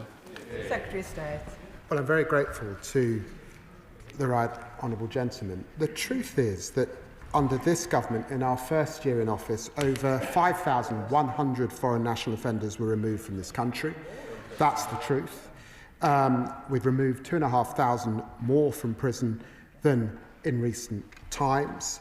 And the truth is, under the last government, there were 800 releases in error and no full independent investigation. That is the truth, and it's under this watch that we're going to change that. Marie Goldman. Thank you, Madam Deputy Speaker. The trial, sentencing and mistaken release of Hadush Kebatu all took place in the heart of my Chelmsford constituency, and it is entirely unacceptable. I firstly want to thank Essex Police, British Transport Police and the Metropolitan Police, as well as the public's vigilance, for ensuring that he was apprehended and will now be deported. I welcome the announcement of an independent investigation, but the government must ensure that any recommendations are implemented in full, without delay, and not just left to gather dust on a bookshelf. Turning to prison leadership, does the Justice Secretary agree with me that scapegoating a single prison officer for systemic failure is unacceptable, and that if leaders, including prison governors, are found to be at fault, they should resign? Secretary of State. Well, I'm very grateful to the honourable lady, and I know that this has been shocking for her constituents, and I know that the reports and the scenes of this prisoner wandering around Chelmsford will have been incredibly disturbing, and particularly disturbing for the victims of her crime. And I know that she has spoken to the prisons minister, and I'm very grateful that she reached out in the way that she has, and I think she's spoken to the governor as well. Now, I know that we have suspended the officer involved pending an investigation. That must be right and proper. But I hope that she will recognise, in asking Dame Lynn Owens to look at this closely, that of course we will take seriously her recommendations, and I will ensure that this House has full scrutiny of those recommendations when they come forward. Kim Johnson. Thank you, Madam Deputy Speaker. The case of Kebatu exposed deep failings in our prison system. As a result, I've had 14 years of failure by the previous Tory government. Failings made worse by chronic staff shortages. Now, the immediate reckless skilled visa rule change risks forcing hundreds of experienced overseas officers out of the service overnight. At HMP Liverpool, 40% of staff could be affected. So can the Minister explain how stripping our prisons of trained staff will make them safer or help prevent further failures like these seen in Mr Kebatu's case? Very grateful to my honourable friend, and I want to reassure her that the Prison Minister is talking to Home Office colleagues about these very same issues at this time. Dr Neil Hudson. Thank you, Madam Deputy Speaker. Madam Deputy Speaker, my thoughts are with the victims of this sex offender's crimes, including the 14-year-old Epping schoolgirl.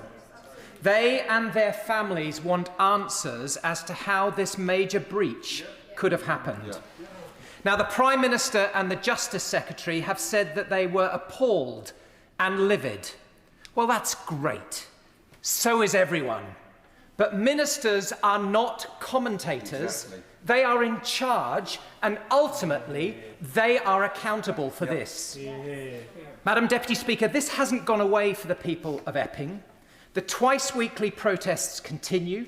No one wants to see our town repeatedly the lead story in the news, and the events of recent days have raised again community anxiety and distress.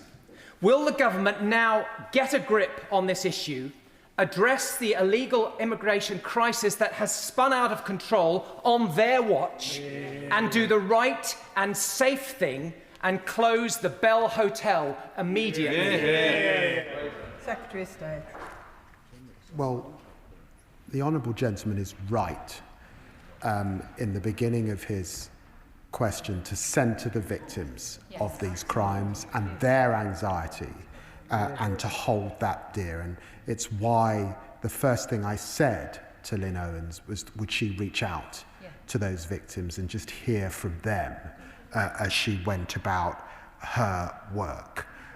I'm quite sure, because I know Epping very well, I'm quite sure that his constituents know that the crisis that we inherited begun under the last government, and their discontent in relation to asylum and immigration, the inability of the last government to deal with the gangs, the collapse of the Rwanda scheme, and the outrage of asylum hotels all begun under the last government, and he knows that as well as I do.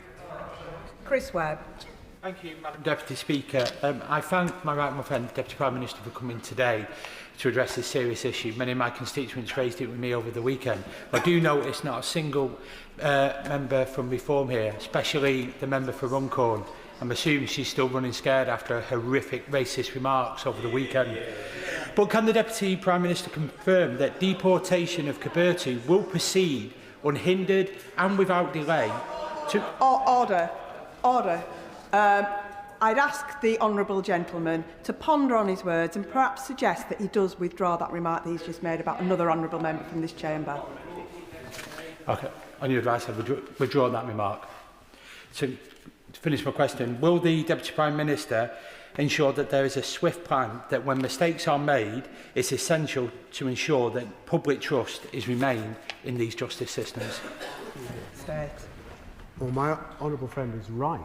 And it's hugely important because it's important to put in context not only the victims who would have been anxious, but also the inheritance of the backlog in our courts so that people can't get justice. He's right also to reference the honourable member for Runcorn, who I see is not in her seat, despite her very inflammatory statements over the weekend. Sir Ashley Fox. Thank you, Madam Deputy Speaker. It is outrageous that Kebatu was not deported at the end of his sentence. What is worse is that the number of prisoners released by mistake has more than doubled under this government.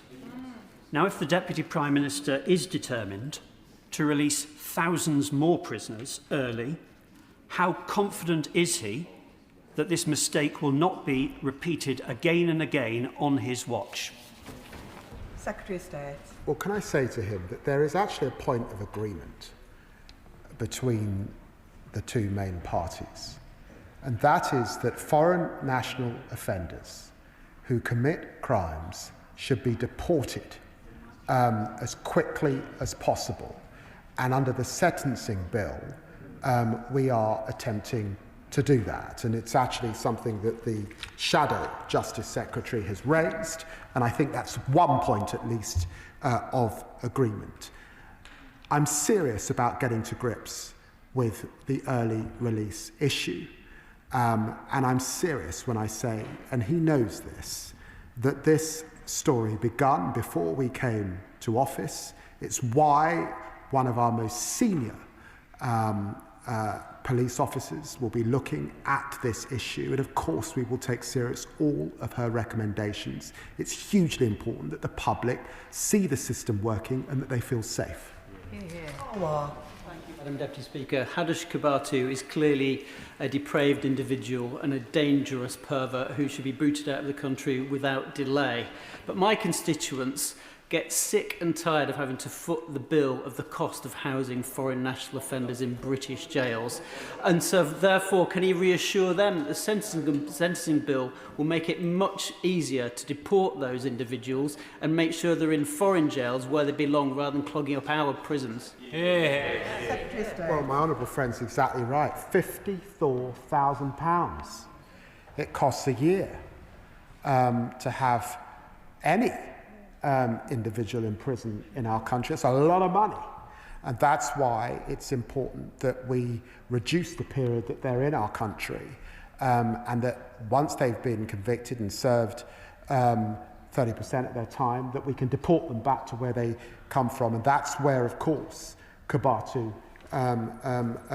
should be and should experience over the course of the next few days. Tessamont, is he rising? Tessamont? No. Richard Ford. Richard Ford. Madam Deputy Speaker, the breakout from prison of Hadush Kebatu sounds less like the Great Escape and more like Fawlty Towers. It has helped bring to light that 262 prisoners were released by mistake last year and 115 were released by mistake the year before. For mistaken releases, what assurance can the Justice Secretary offer that the responsible contractors or subcontractors will be subject to the sort of financial penalties that motivate them to prevent further mistakes from happening? Secretary of State. Well, I'm not sure in this circumstance that this was subcontracted. He will understand that when we look at the 56,000 or so prisoners who are released from prison, many are being released into the hands of probation and asked to report to a probation office. Some are released for time served. There are both housing, employment, assessment needs, and he's right, I think behind his question, many are tagged at home. For some reason, Kebatu found himself in the wrong stream because for foreign national offenders, it's an immigration removal centre and it's off on a plane, and that's what should have happened. Justice Sartor. Thank you, Madam Deputy Speaker. I welcome the fact that Dame Lynn Owens will be speaking to the victims of Kebatu to understand the impact on them. But can the Deputy Prime Minister confirm whether the previous government made any steps to speak with victims affected by prison release errors under their watch due to starving the system of funding? Secretary of State. There were many cases of early prisoner release, and as I said before, whether it was William Fernandez in March 2021, whether it was Rayon Nubi in March 2023, or Loris Matavusas in December 2021, there were no independent investigations under the last government. Very little was said, or it would seem learned, even though 800 were released early. So this is a story that goes back a long way. It's in part because of a scheme that was set up under the last government and revised 4 times in the run-up to the general election, and it's why we must take a thorough look and reassure the public. Simon Hall. Thank you very much indeed, Madam Deputy Speaker. The Justice Secretary will know that police operational independence, free from political interference, is crucial and is enshrined in the police protocol. And yet on page 3 of the statement, which the Secretary of State has just given us this afternoon, he told us, and I checked against delivery, over the weekend I chaired 3 operational meetings with the police. Yeah, what's that all about? What's changed? Nice Secretary of State. Well, I know that the Right Honourable Gentleman has a tremendous experience in this chamber. I think he would think it was extremely lackadaisical if the Justice Secretary did not seek operational update from the police over the course of the weekend, when this was top of the news cycle and of huge anxiety. Of course, operational matters are for the police, but I'm hugely grateful, and I said so to Mark Rowley this morning, and I was very pleased that it's local officers in the London Borough of Haringey that were able to detain Kebatu, and that's why I went up to Wood Green to thank them personally for what they had done. Jonathan Davies. Thank you very much, Madam Deputy Speaker. The erroneous release of this individual was an appalling error. I'm grateful that it has been caught and that the Justice Secretary will take steps to get to the bottom of what went wrong in this case. And I would be grateful if he comes back to the House in due course to report on his findings. Now, we know this government, when it started last year, inherited an appalling situation in respect of the prison estates, prisons fit to bursting and short staff. In fact, perhaps that's when the general election came when it did, rather than in the autumn, because there would have had to have been a prisoner release scheme later that year under the previous government. But I am sick of people coming to my constituency surgeries who have been victims of crime, who feel that justice is not being done. So can I urge him to redouble his efforts for this, to build up the prison places, but also take the steps to ensure that people, certainly at lower levels of crime, don't get into crime in the first place, because that's the way we save money in the long run. Secretary of State. Well, I'm very grateful to my honourable friend, and he's right to mention the end of early supervision licence scheme that was set up by the last government, revised 4 times, 10,000 people were released. It was done effectively on the quiet, it was done in a chaotic way, and that's when we began to see this spike. It's not about making partisan or political points, but the truth is we all know that the prison system that we inherited was in a dire situation, and we do need now to get a grip where mistakes are being made, and that's why the officer involved is suspended under investigation. The checks and balances in place are now the toughest that we've had. We're asking duty governors to be looking at this the night before, particularly in relation to foreign national offenders, and we've got Dame Lynn Owers doing a further investigation. Ms Savile Roberts. I'd like to put on record my role as the co-chair of the Justice Union's parliamentary group. Everyone here will want to make sure that this kind of outrageous error never happens again. The Chief Inspector of Prisons warned today of a systematic problem of increased releases and error, citing very busy people, often quite inexperienced, with huge caseloads. He also warned that prisons are dependent on West African officers who we might now lose thanks to changes to visa thresholds expected to cause, and I quote, an enormously damaging effect to some prisons. With this in mind, because his government has control over this, will the Justice Secretary press the Home Office to look again at how changes to the skilled workers visa are directly causing prison staff shortages and worsening prison performance? Secretary of State. Well, I'm very grateful to the Honourable Lady for putting on record the challenge that we have with junior staff, and I'm very grateful to the work that we have in our prison system of those staff who are much beloved, who have come from West Africa, largely Nigeria, to support this system for a period of time. And I do recognise the challenges that she articulates, and of course, as she would expect, all of these matters are under discussion. Christine. Thank you, Madam Deputy Speaker, and I thank the Deputy Prime Minister for his statement today. I can also thank the member for Epping for him starting his question with a recognition that this really affects the victims of this terrible crime. And I think we all need to recognise the devastating effect this will have on families who are victims of crime when the person who's committed those crimes is released in this way. What reassurance can the Deputy Prime Minister give residents in my constituency of Harlow that this government will finally get on top of this issue, get on the front foot of this issue and finally tackle it? Secretary of State. Well, can I begin by just wishing my honourable friend congratulations. I know he's just returning from paternity leave. Very grateful to that. And, you know, I know his constituency of Harlow very, very well. I think it's got one of the highest proportions of Spurs supporters in the country. And I know those folk would have taken this very seriously. And I'd want to reassure them that we've asked one of our best senior police officers to lead this review, where we put in place immediate checks in the system that are the toughest that have ever been in place, really, for release.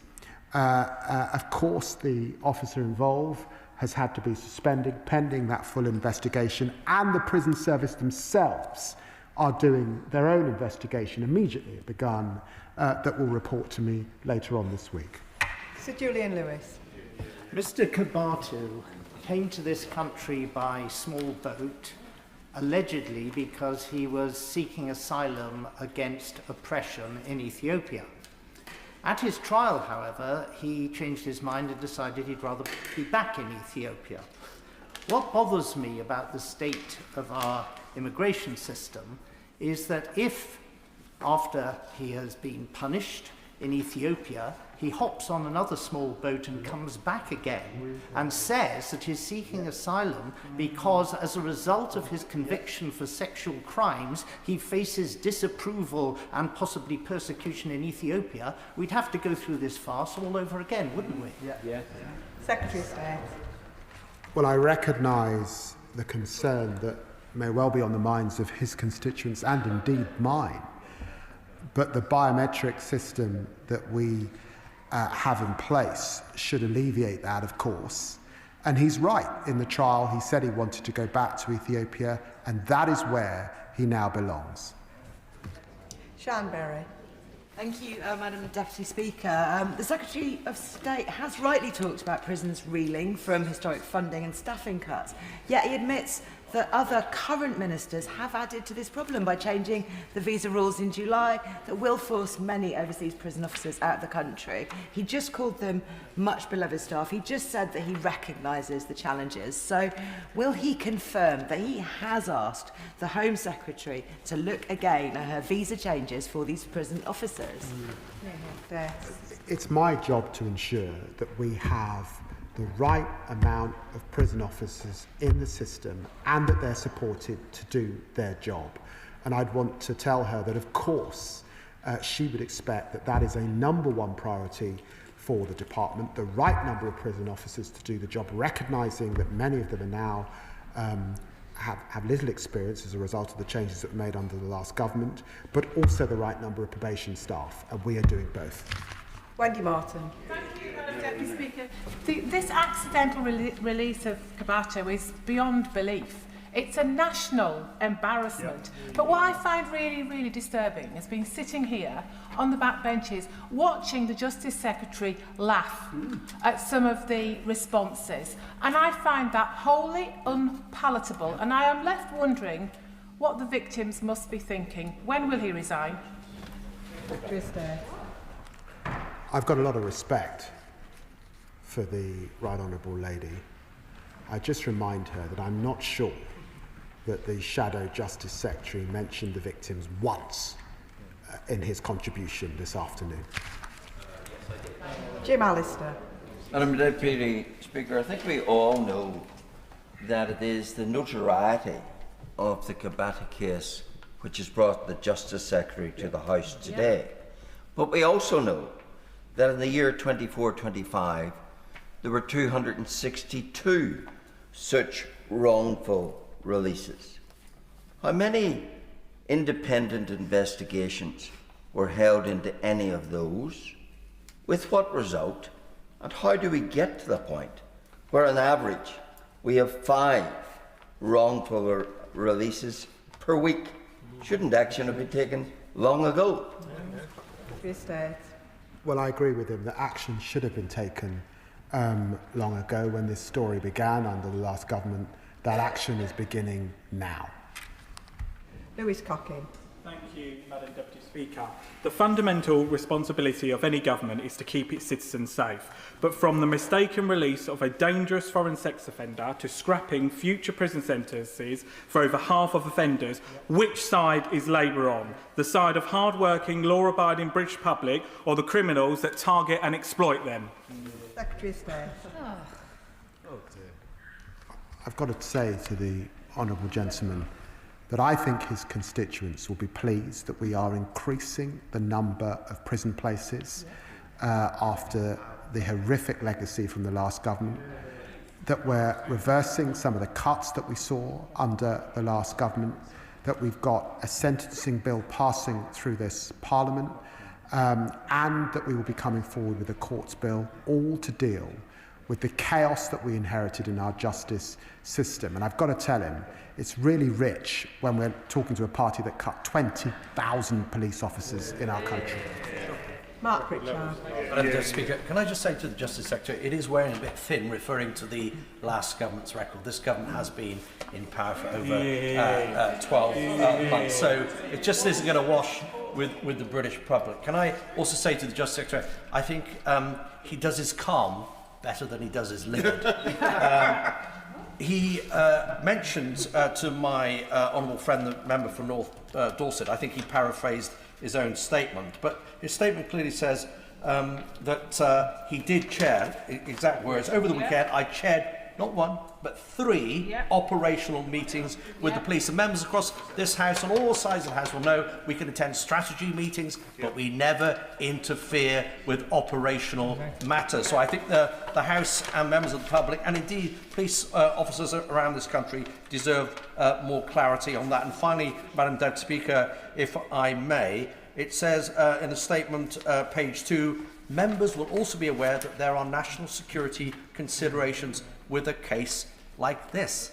What are those national security considerations? It's a bit confusing. First time I've heard this is an open court criminal conviction. So what are the national security implications? And finally, just so he knows I haven't gone too tough on him today, can I commend his decision to appoint Dame Lynn Owens a first-class public servant? Secretary of State. Well, Madam Deputy Speaker, I'm very grateful to the right honourable gentleman. We're actually friends, despite the nature of his questioning. I think it is important that the police were able to give me an operational update, and I thank them for the work that they did across the Metropolitan Essex and the British Transport Police, and I'm sure that his constituents value that. And look, I'm sorry that he doesn't want me to mention the record of the last government, but I've got a feeling that as he sat there on the benches when they were in government, he was hugely disappointed with their record on crime and their record on the justice system. Thank you, Madam Deputy Speaker. As the House will be aware, I was once a Epping Forest District Councillor and an Essex County Councillor, so I know both Epping and Chelmsford. It's fair to say that, given the high-profile nature of this particular case, public confidence is at an all-time low. Did the Justice Secretary consider his position? And if not, why not? I really think that's a ridiculous question. He knows the answer. The answer is no. What I considered carefully was what my predecessors were up to in the last government, to allow this spike, to do nothing about it. And when I looked at the cases, particularly the case involving someone who was let out and went on to commit a sexual assault, I wondered why there were no independent investigations set up under the last government. Paul Carler. Thank you, Madam Deputy Speaker. As the Justice Secretary admits, there's a staffing crisis in our prisons which his government inherited from the brass-necked Tories. Over 1/3 of prison officers now have less than 2 years' experience. With too many officers leaving the profession and too few joining, is it any wonder mistakes like this happen increasingly frequently? But whilst the Ministry of Justice has sought to address the prison officer shortfall by recruiting overseas, as we've heard, the Home Office is undermining those actions by raising the payment threshold for the skilled worker visa. So, can I ask the Justice Secretary simply, yes or no, is the Justice Secretary asking the Home Office to add prison officers to the skills shortage list? Secretary of State. Well, as I've said, it's right and proper that the Home Office has a thorough regime for skilled workers, and I would support them in that endeavour. It's also important that we have the bank of prison officers that we need, and it's my job to ensure that we have that, whether they are able to come from abroad or whether, of course, as the vast majority of them do, come from our own country. Luke Evans. Almost a dozen pages in the statement, almost an hour taking questions, and I haven't heard one word. Sorry. And that's really important, actually, particularly for the father and the 14-year-old victim. Now, the Justice Secretary said a number of times he's personally reached out and thanked the police. Has he personally reached out to the victims? Has he tried to speak to them? Has he tried to say sorry? Well, of course I'm sorry. Sorry that any victim of crime had the anxious weekend that they had. And it was important for me to ensure that police liaison were in touch with them, and I'm grateful to Essex Police to do that. And important to me that Lynn Owers is able to speak to them so that their concerns are reflected in her full and final report. Dr. Caroline Johnson. Thank you, Madam Deputy Speaker. How many of those released in error under this Labour government are still at large? Secretary of State. As she would expect, there are a number of people released under different regimes. Some of them will be released at home and will be leaving hopefully productive lives. Others will be back in prison. Some are recalled under licence. All of this will be examined by the independent full investigation. Jim Shannon. Thank you, Madam Deputy Speaker. The fact of the matter is that some 262 prisoners were freed in error in the year to March, almost an epidemic, compared to 115, a 128% increase according to data from the Ministry of Justice own department. I have absolute respect for the Honourable Deputy, and he knows that. But does the Minister accept that this is absolutely shameful, exemplifies the changes that are needed within our justice system to restore justice, and remind people that the penalty of crime is to lose their way of life and their rights, and not simply a holding cell where they tap their fingers waiting while serving a fraction of their sentence and hoping that they are one of the growing number to simply be sent home without being rehabilitated, which should rather be detained within the system. Thank you. Yes, I'd want to associate myself with all the remarks made by the honourable gentleman. He's completely right. It's totally unacceptable. People who commit crimes deserve to be punished.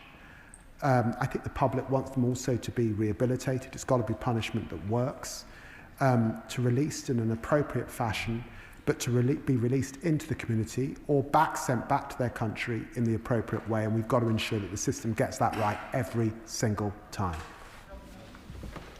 And that concludes the statement. Point of order, Dawn Butler.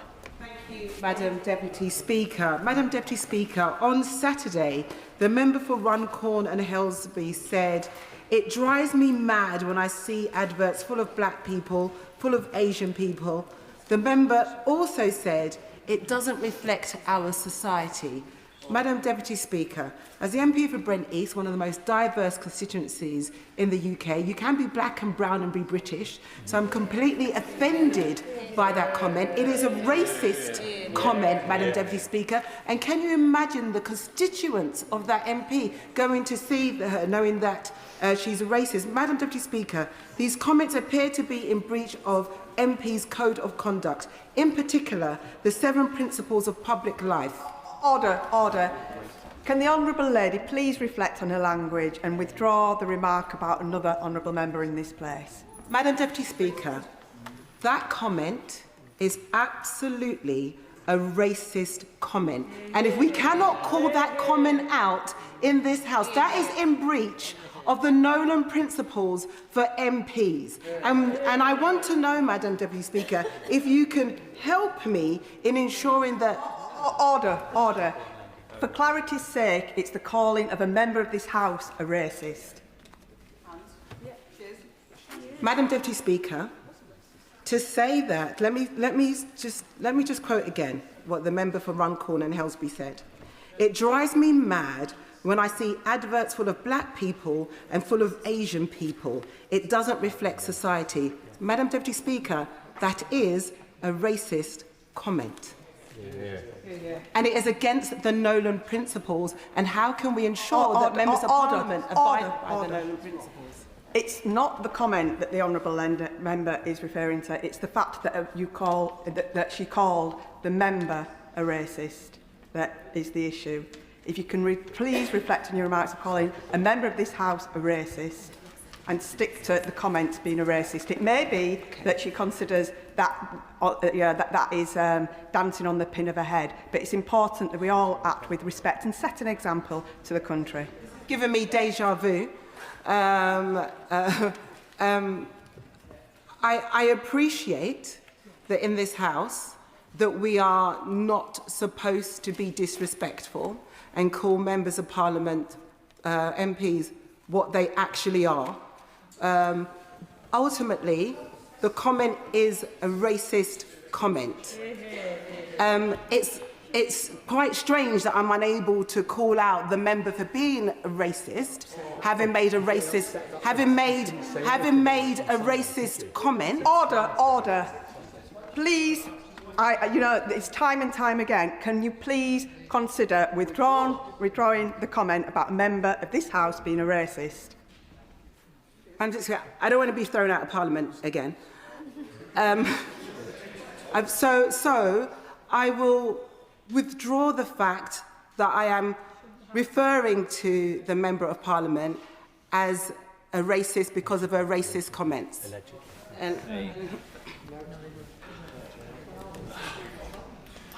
Has she informed the member for Runcorn and Helsby that she intended to refer to her in the chamber? I have.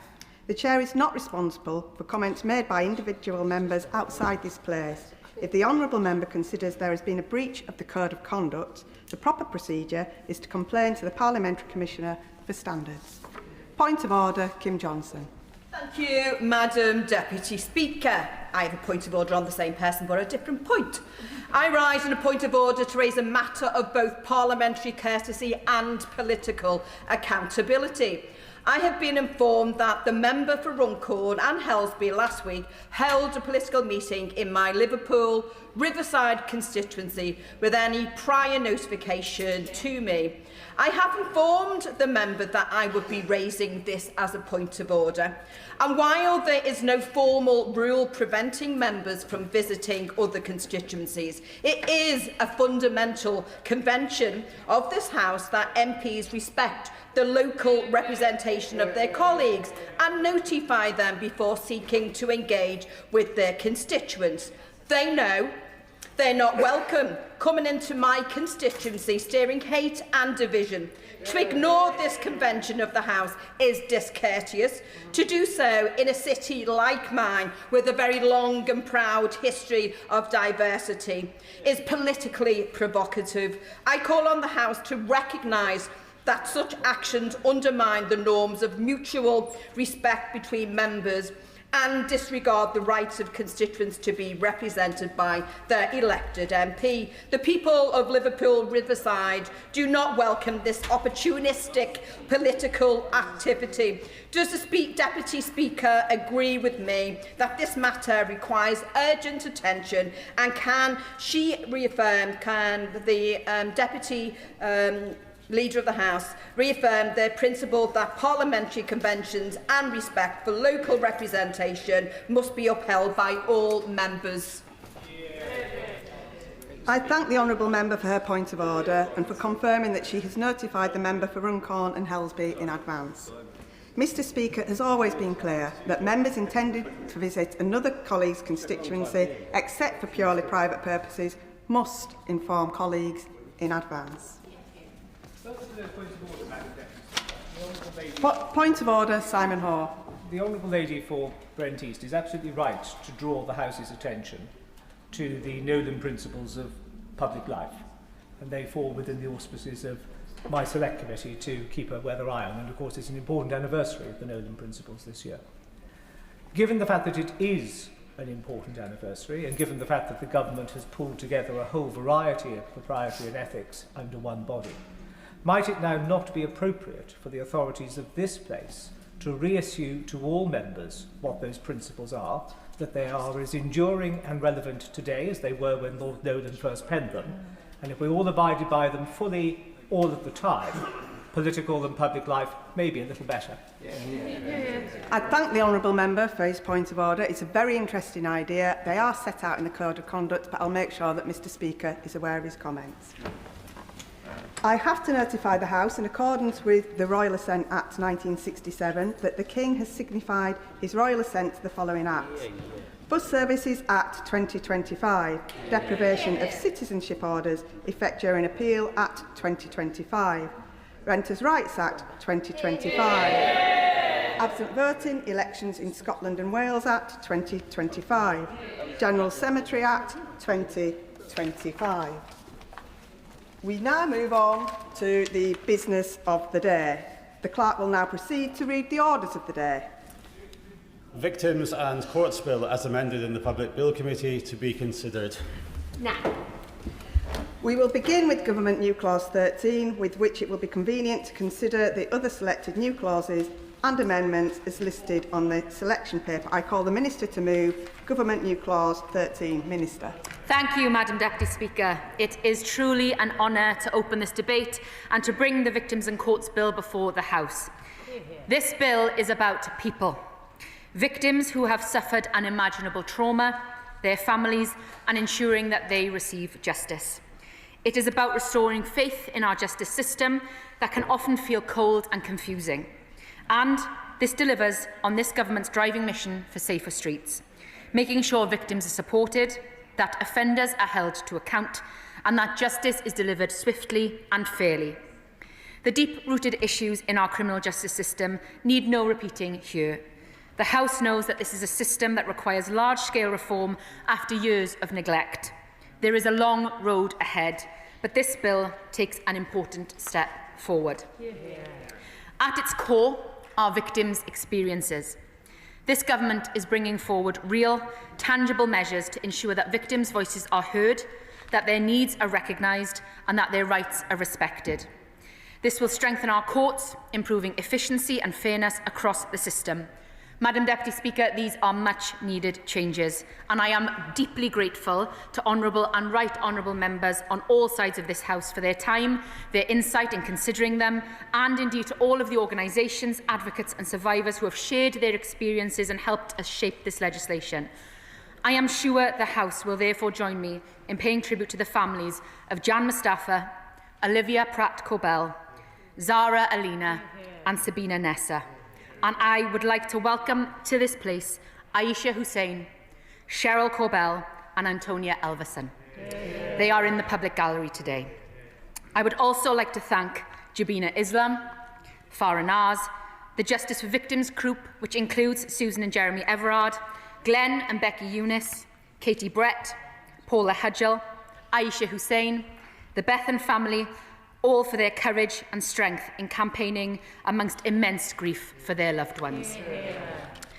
3 government amendments at report stage have further strengthened this bill, delivering clearer, stronger protection for victims, and I will turn to these briefly now, and again thank you all to everyone who has worked so constructively with me and officials in the Ministry of Justice to discuss the issues and concerns.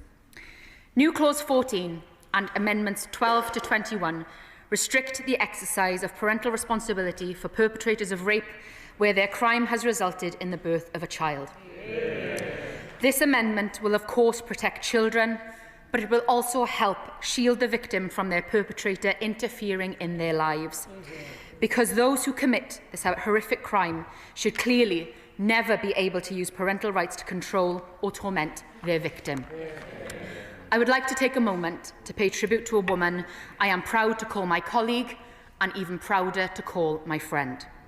Many in this House will already have deep admiration for the member for Bolsover.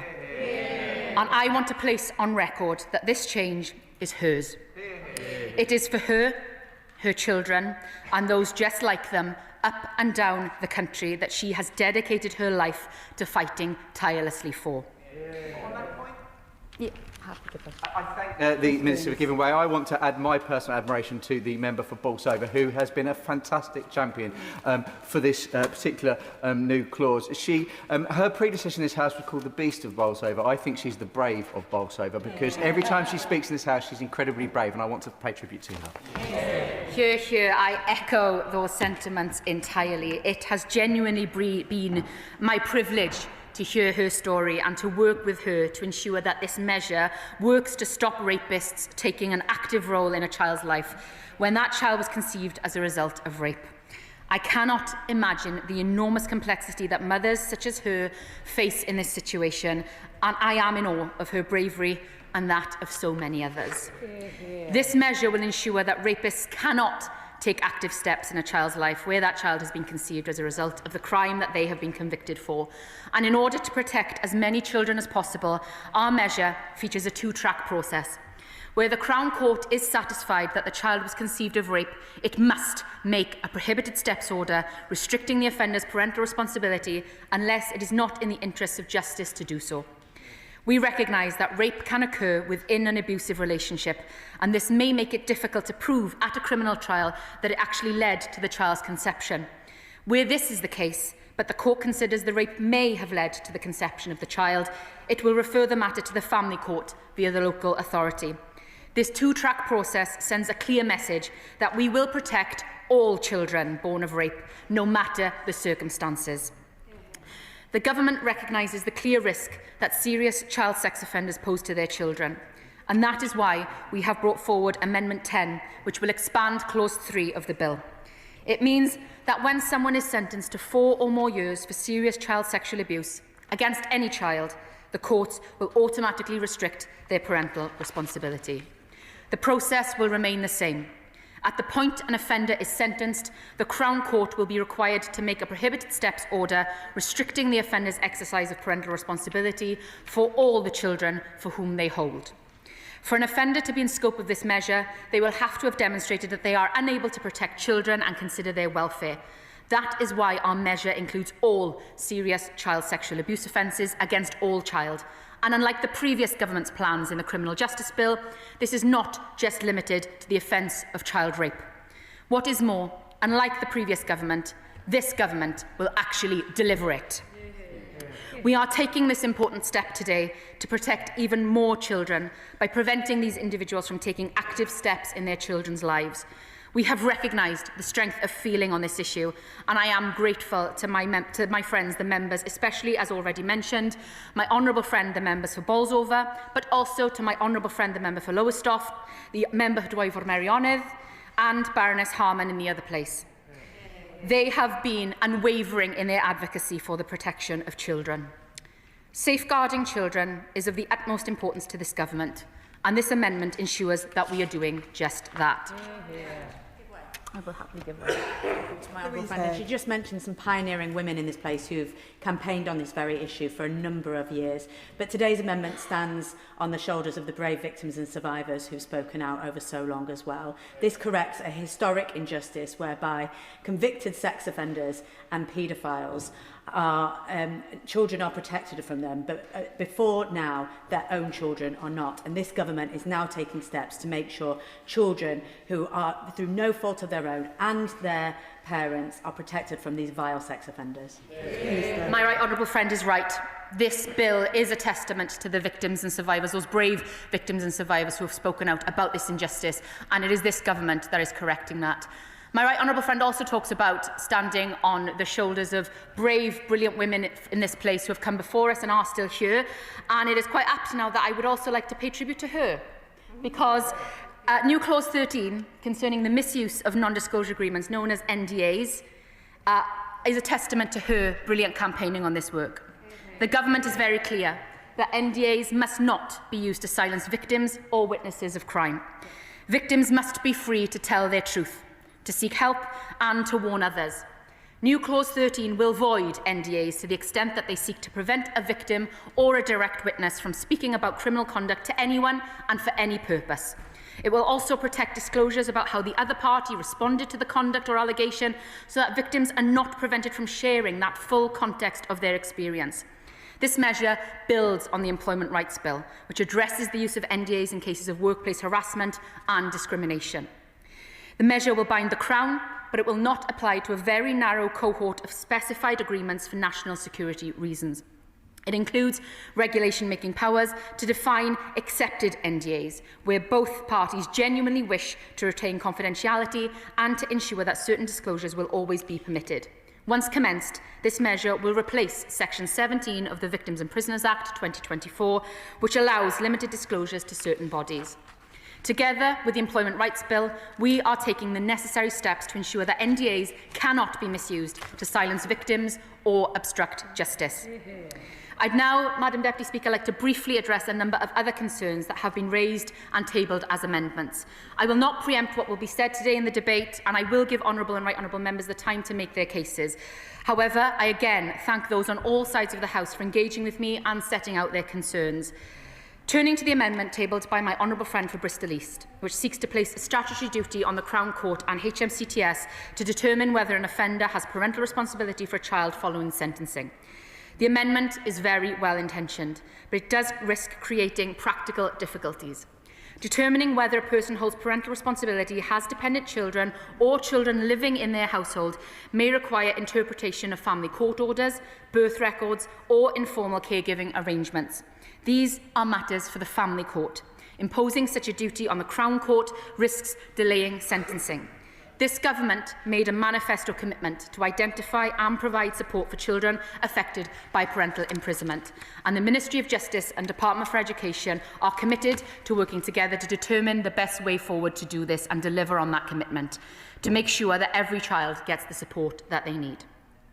The Right Honourable Member for Newark and the Honourable Member for Chichester have tabled amendments to remove the 4-year custodial threshold that applies to Clause 3 and to expand the number of cases where Clause 3 will apply. I want to be clear. This measure is not simply about when parental responsibility should be restricted. It is about when that restriction should happen automatically. We need to be mindful that this is a very novel measure. Removing the threshold would add a very large number of cases to what is an untested approach. More cases will also mean more applications to the family court, and it is important that we do not overwhelm the court and create delays which will put the vulnerable children already in the system at further risk. We want to be sure that there are no adverse consequences for those children and their families already in the family court, and that is why we have struck to keep this measure narrow, so we can understand exactly how it is working in practice and what those impacts are. As I said at second reading and through the passage of this bill committee, this is just the beginning. As part of implementing these measures, we will seek to understand how they operate in practice and ensure that there are clear routes through the family court for the parental responsibility of any perpetrator who does not fall into this measure to be restricted. The Right Honourable Member for Newark has also tabled amendments on the unduly lenient sentencing scheme. Parliament intended the ULS scheme to be an exceptional power, and I recognise the importance of finality in sentencing to avoid ongoing uncertainty for victims, those convicted, and society more broadly about the sentence to be served. However, I do recognise the exceptionally difficult circumstances for victims and their families in making a referral to the Attorney-General within the 28-day limit. The Law Commission is carrying out a review of criminal appeals and held a public consultation which sought views from a range of different individuals and reforms to the ULS scheme. It did include extending the time limit and offences in scope. The Government will, of course, carefully consider the review's final recommendations. However, today I want to assure members from across the House that I have heard the strength of feeling on the unduly lenient sentencing scheme. The amendments have been tabled on this matter raise very important issues, and I will be continuing to look at this carefully as it progresses to the other place. On that, I make a commitment. The Honourable Member for Newark has also tabled an amendment on victim personal statements, a topic on which I must also pay tribute to my honourable friend, the Member for the Forest of Dean, for his dedicated campaigning on. Victim personal statements can be an incredibly powerful way for victims and their families to tell the court how the crime has impacted them, and for the court to directly hear evidence about the harm caused when considering its sentencing of the offender. This is the victim's voice in the courtroom. It is important to understand that these statements are evidence submitted to the court to assist the court in determining sentences. As evidence, they are subject to strict rules which the court applies to ensure that the criminal justice process works fairly and effectively, and that is why the content is limited to explaining the impact of this crime. However, I will happily give way. I thank the Minister for giving way. It takes me back to a family and the father of young Violet Grace, who was killed in 2017, 4 years old, 80 miles an hour and 30 miles old, and the people involved went missing. And during the court case some years later, where's my statement gone now? During the statements, during the reading, they wanted to read out the victim's statement fully in the court. And the defendant's barrister objected, and the judge accepted that objection. The barrister gave the parents, the CPS barrister, gave the parents a copy of the victim's statement, highlighted with what they could not say. They went out of the courtroom to alter their statement. This was a young couple with a younger child. It was horrendous what happened to Victor Violet, and her mother-in-law. Life's impact on her life was just horrendous. They went into that court and they felt like the criminal. They felt like they were like the defendants. They felt that they were doing wrong, and they then were asking, what can we say, what can we not say? The father has texted me this morning, and he said, thank you, Mary. After all these years, I can see some light in the future. We don't want other people to suffer this. And I do hope that this goes through and that we can get something. This family, they've now got another little girl. But I just want to thank this government for getting round to it, because this bill has been going through, an act's been going through, and it's just so terribly traumatic. The whole town feel it for these parents. But thank you so much for Violet Grace's parents. Can I thank my honourable friend for raising the case of Violet Grace? She has been a tireless campaigner and supporter of the family for many years. I have had the privilege of meeting the Eunice family several times and hearing directly how their experience of their victim impact statement and the limitations placed on them as to what they could say in court has affected them and essentially silenced them and meant that their pain was not heard by the perpetrator. I am committed to working with them and the other Families for Justice campaign. The honourable member opposite, we've had extensive conversations on this, and any honourable member in this House, on looking for a way forward as to how we ensure that the victim's voice is best represented in sentencing. We do not need legislation for this, Madam Deputy Speaker. In fact, legislation could potentially make this worse in terms of re-traumatising victims by making them say two separate statements, limiting in statute even further the parameters of what can be said. I do not want to limit or silence any victims. I want to work with them to ensure that there is universality, there is support for them when completing their victim impact statements, and that the guidance is there so that anyone knows exactly what can be said in that impact statement. It is vitally important that we give victims a voice, and I am determined to achieve that. I know that my honourable friend, the member for Lowestoft, will speak to her amendment to place a duty on certain authorities to commission specific support services for victims and caregivers of victims of abuse and exploitation. Again, this is well intentioned, but we do not agree that it is helpful to place a statutory obligation on certain authorities to commission certain support services. The MOJ already provides grant funding to police and crime commissioners that is used to commission support services for victims of abuse and exploitation, which includes ring-fenced funding for sexual violence and domestic abuse services. It is for the PCCs to determine what best support is there for their local area. However, I again remain committed to working with her and others to ensure that victims get the best support that they need.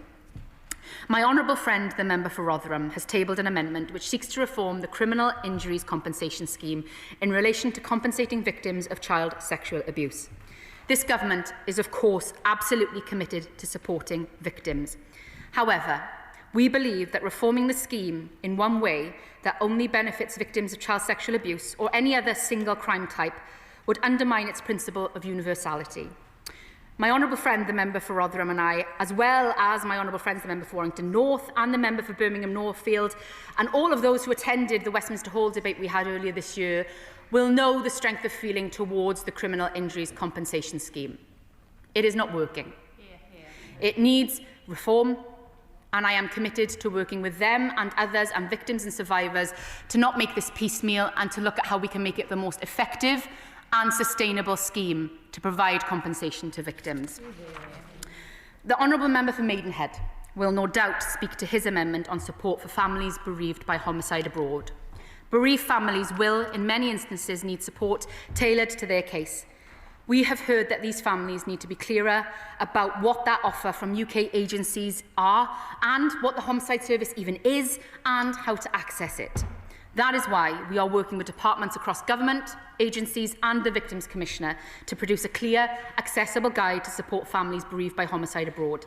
I am very grateful to the charity Murdered Abroad for working alongside us to make sure that that guidance delivers on its aims and we help those families who are stuck in limbo.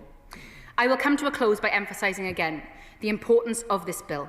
It is a foundation for a better justice system, one that provides even greater protection for victims and delivers swifter, more efficient justice. It will not solve every issue we face overnight, but it is a strong, determined step forward, a signal that this government stands shoulder to shoulder with victims. And again, I want to sincerely thank members on all sides of this House for their engagement with this bill. We work together in this place, and this place is at its best when we do come together for the sake of victims and survivors. And I look forward to hearing this debate and responding to all of the views, and I'm looking forward to a really healthy debate. For now, I commend the government amendments and new clauses to this House. New clause NC 13, victims' rights to make disclosures relating to criminal conduct. The question is that Government New Clause 13 be read a second time. I call Liberal Democrat spokesperson Jess Brown-Fuller. Thank you, Madam Deputy Speaker. The cornerstone of our justice system should always be the support and protection of victims and survivors, ensuring that those that have suffered at the hands of others can go on to live a life without fear and not defined by the actions of those who harmed them. And this is achieved by putting victims and survivors' needs at the heart of the justice process, ensuring that justice is served and seen to be served swiftly through properly funded support, and both protection and rehabilitation must be robust and effective. All of this has underpinned many of the issues that victims and survivors currently face that fill our local surgery appointments and our inboxes, often with harrowing accounts of a system failure that continues to compound their trauma.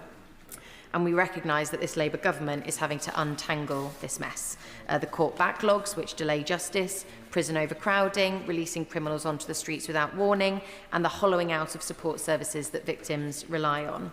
So we in the Liberal Democrats therefore welcome the intention and many of the measures in this bill aimed at ensuring that victims are listened to and that their experience in the system improves. In particular, we welcome the bill's measures compelling offenders to attend their sentencing hearings. This is, for many victims seeing justice done, an important aspect of the process, a moment of closure, or for some, the beginning of their recovery, something that more often than not they've waited far too long to actually see.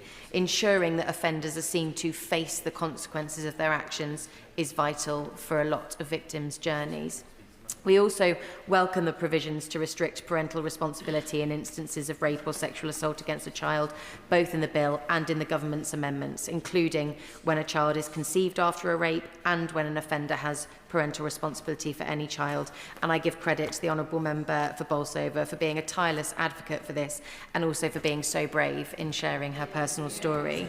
And this was something that my honourable friends for North East Hampshire and South Devon also called for at the Bill Committee stage, and it's been a long-standing campaign for families and victims across the country, and it's very reassuring that the Justice Secretary and the Victims Minister have heard their calls, picked this up and made it an important part of the bill. We're also really pleased to hear about the Victims Helpline, which could provide valuable support for so many, although we do remain concerned about the sufficiency of the resources behind this to make the service genuinely effective, and I'd appreciate further clarity from the Minister on the resources that are being made available for this helpline. Likewise, the extension of the powers of the Victims Commissioner is also a constructive move. Empowering them to work on behalf of victims when a case is in the public interest is important for improving the experience of victims and witnesses, and most importantly, learning lessons for the future, which successive governments have not been very good at doing. We also do believe there are gaps in the provisions of this bill that could be improved upon, and these have formed the basis for our amendments. But I'm pleased to hear the Minister say that this is not the end of the journey. And this is us laying out where we'd like to see this go. So to that end, new Clause 7 seeks to extend the Victim Contact Scheme, repairing some of the gaps in provision, ensuring that victims have information about offenders, how they can apply for licence conditions, provide statements to parole hearings and appeal decisions is vital for many victims' journeys after a crime and for their feeling of safety.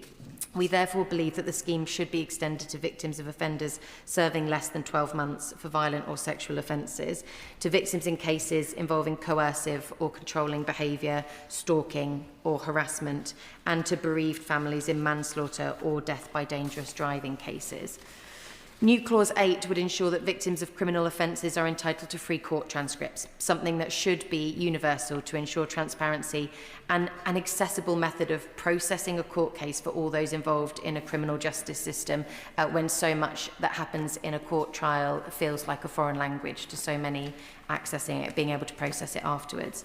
I know that my honourable friend for Richmond Park has done exemplary work on this topic, and that the issue has support across the House, notably in a Conservative amendment, despite their decision to ignore it during the decade they were in charge of the Ministry of Justice. The rollout of free court transcripts of victims of rape is a welcome step, but should not be the end of our ambition to ensure that all victims can have this important document following a trial.